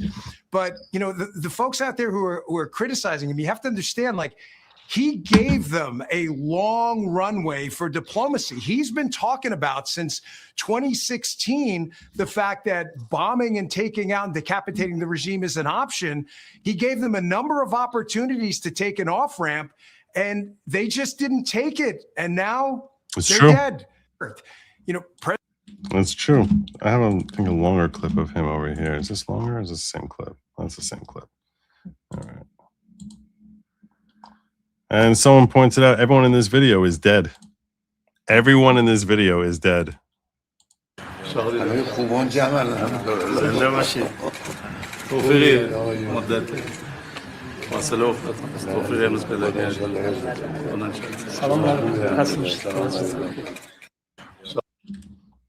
Which that's kind of cool. That's kind of cool. Do I want to come to this now?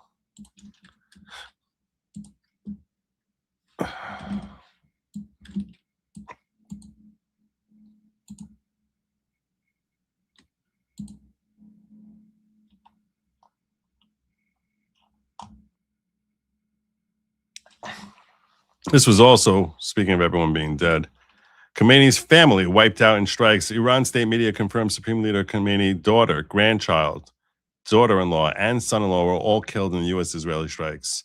Tehran still won't officially confirm what Washington and Jerusalem already have that Khamenei is dead, as they have since then. But when the regime starts confirming his family was killed in the same compound, the silence of the Supreme Leader says everything. And since that time, in case you joined late, he has been confirmed by the Iranian media to be dead. So, yeah, getting rid of his family, nice little bonus. Nice little bonus. And apparently part of the way they accomplished this was through employing new technologies, as reported by Nick Sorter here.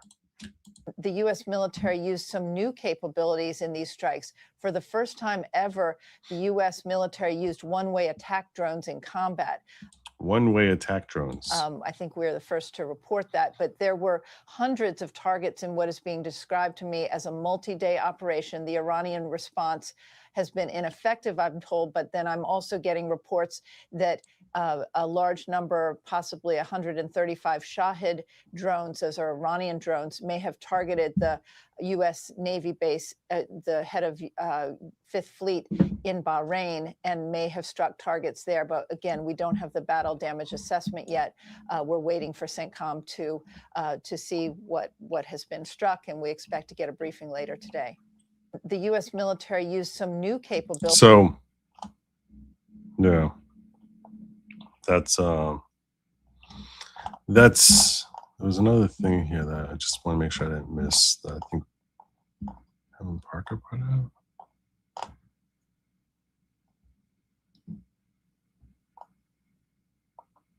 Yeah, Parker was saying, I think this is the proverbial nail for Dems in 26, 28. I think it's premature to say that.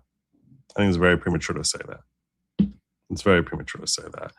Seriously, this is all really nice. This is all great.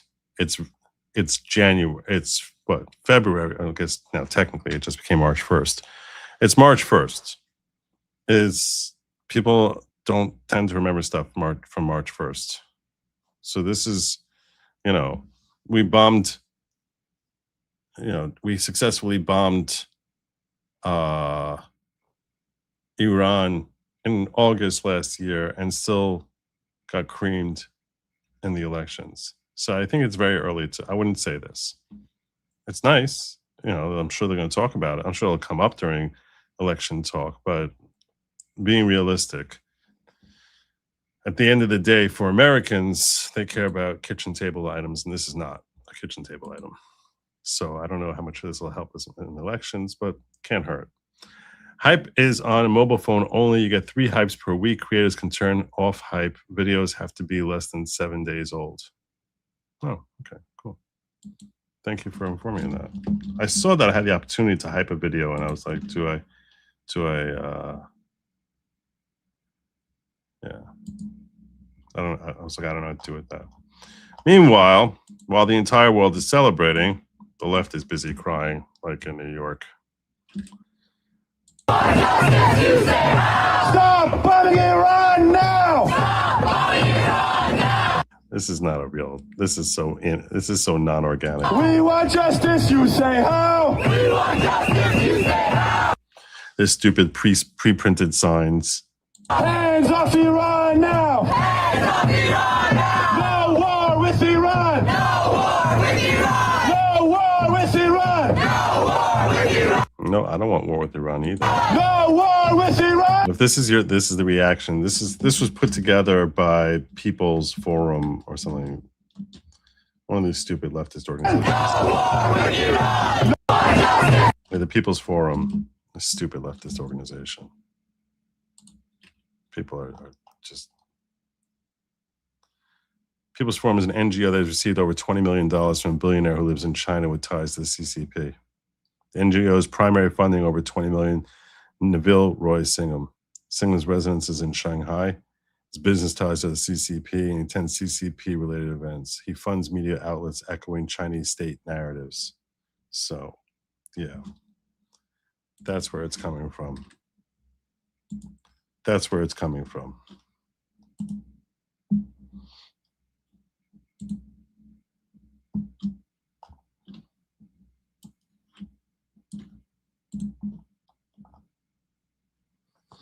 But Mark Thiessen had a great line today. A great comment about the actual state of this attack. There have been 45 American presidents, 47 presidencies, but Grover Cleveland and Trump served twice. And of those, a very small handful have truly changed the world. You can look at Ronald Reagan with the fall of communism. You can look at FDR with the defeat of Hitler and the defeat of fascism.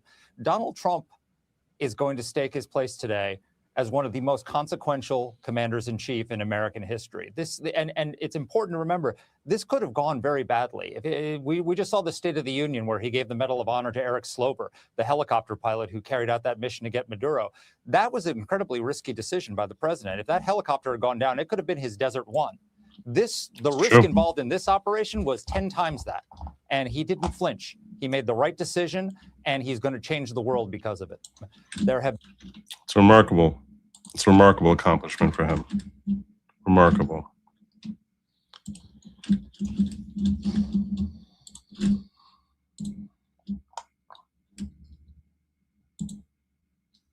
And while he's doing that, we have Kamala Harris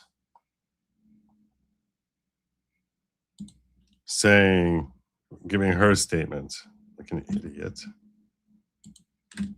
Donald Trump is dragging the United States into a war the American people do not want. Let me be clear. Let us be clear. I'm opposed to regime change war in Iran, and our troops are being put in harm's way for the sake of Trump's war of choice. Read my full statement. Donald Trump is dragging the United States into a war the American people do not want. Let me be clear. I'm going to say it again. This is a dangerous and unnecessary gamble with American lives that also jeopardizes stability in the region, the stability of a tyrant. Idiot. And our standing in the world. Really? The world seems to be celebrating us, doofus. What we are witnessing is not strength. It's recklessness dressed up as resolve. I know the threat that Iran poses. Clearly you don't. And they must never be allowed to have a nuclear weapon. So we're going to give them billions of dollars and say, please don't do it. But this is not the way to dismantle the threat. You have no clue how to deal with anything in foreign affairs. And you're sitting here telling Trump what to do. During the campaign, Donald Trump promised to end wars rather than start them. It was a lie. It's not a lie. We're not at war yet. And hopefully we never will be. Then last year he said we obliterated Iran's nuclear program. That too was a lie. Well, for the time it was. And let us be clear-eyed about what comes next. The president has already said this conflict may produce American casualties. Doug and I will be praying. You're not praying. You don't pray. You're a loser. You don't pray for anything. For all our brave servicemen and women who we know are undertaking dangerous missions with exceptional skill, discipline, and precision. Our troops deserve a commander-in-chief who approaches decisions on matters of war and peace with the same steadiness and discipline our troops show every day. Yeah, well, apparently we have a lot more people willing to become our troops under him than under you or Biden. So what does that say? Under the Constitution, the United States president must receive authorization from Congress to enter a war. Yeah, when has that happened in the last 80 years? Oh, never. But even if we had that, does not change the fact that this action is unwise, unjustified, not supported by the American people. Clearly, you're wrong on that too. Clearly, you're wrong. There can be no equivocation in our opposition to Donald Trump's war of choice, and Congress must use all available power to prevent him from further committing us to this conflict. Our troops, our allies, and the American people deserve nothing less. We deserve not to have you. That's what we have. Let's actually hear from this doofus, just because she's stupid enough to show her face in public and weigh in her stupid little suit that she wears every day. Donald, I am here in the beautiful city of Detroit to visit one of the incredible small businesses. But before I go in, I want to address. And she needs to waste another $1 billion in advertising. What we learned today. Donald Trump has. We'll try and make her a little louder because audio is her friend, obviously. Dragged us into a war the American people do not want. He has put American troops in harm's way.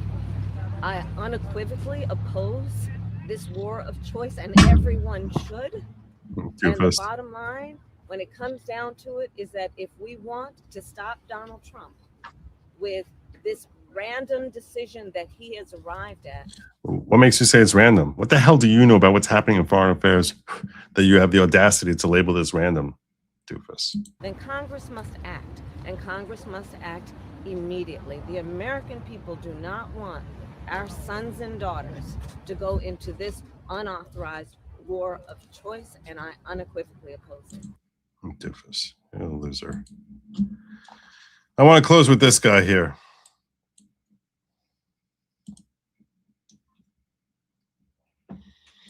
We're going to use him. I saved him for last.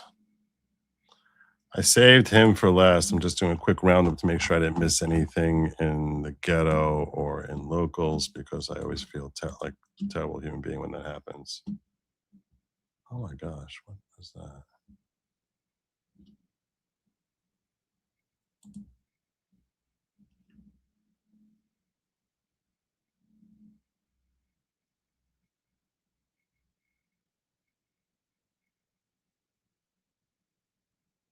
Mitchowitz is saying, use a sample that Kid Cudi has used in one of his songs that doesn't have a copyright. You think there's anything Kid Cudi has ever done that doesn't have copyright?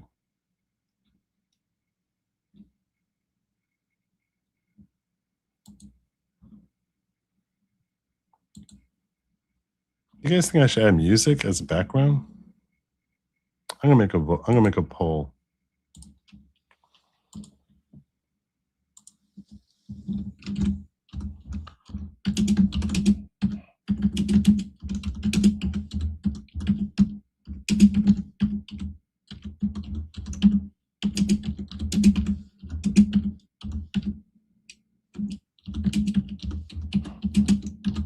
My gut is no, but I can be wrong about this.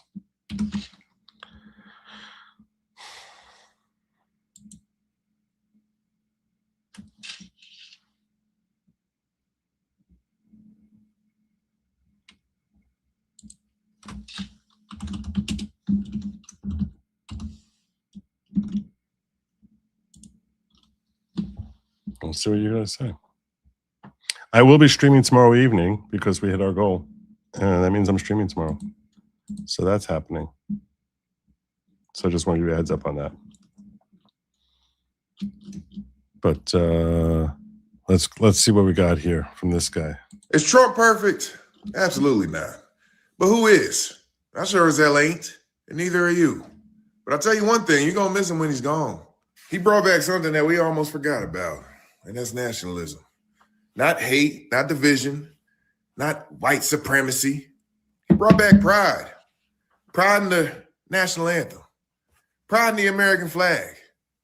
Pride in working hard and putting America first. It just felt like for a long time they were trying to tell us it was embarrassing to be proudful about your country. You know, that you had to keep borders open and bring everybody over, and we got to just, all the traditions are outdated and we got to renew everything, and we got to change the names of teams and whatnot. And Trump walked in and said, hey, forget all that. It's America. You forgot? People are proud again. You can feel I like his message here a lot.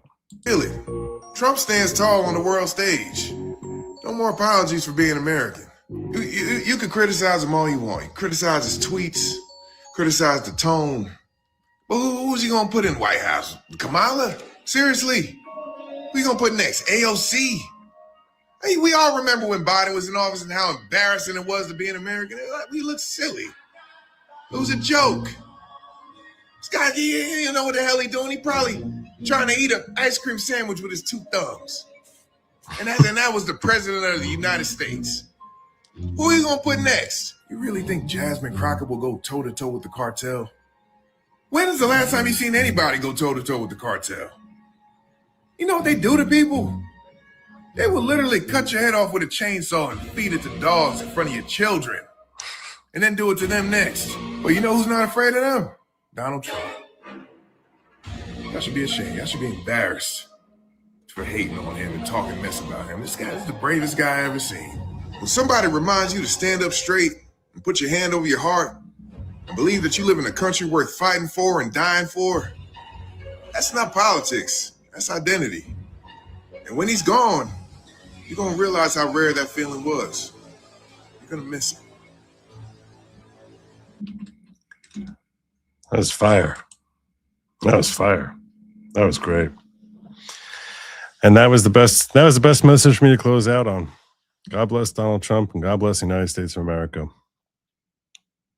The only other thing left for me to tell you is lab meat was never meant for you. It was meant for they, them. And do not eat the bugs. Don't eat the bugs. Don't do it. I thank you all for joining me. God willing, I'll be back here tomorrow evening. Until then, have a great day, great night, and Godspeed.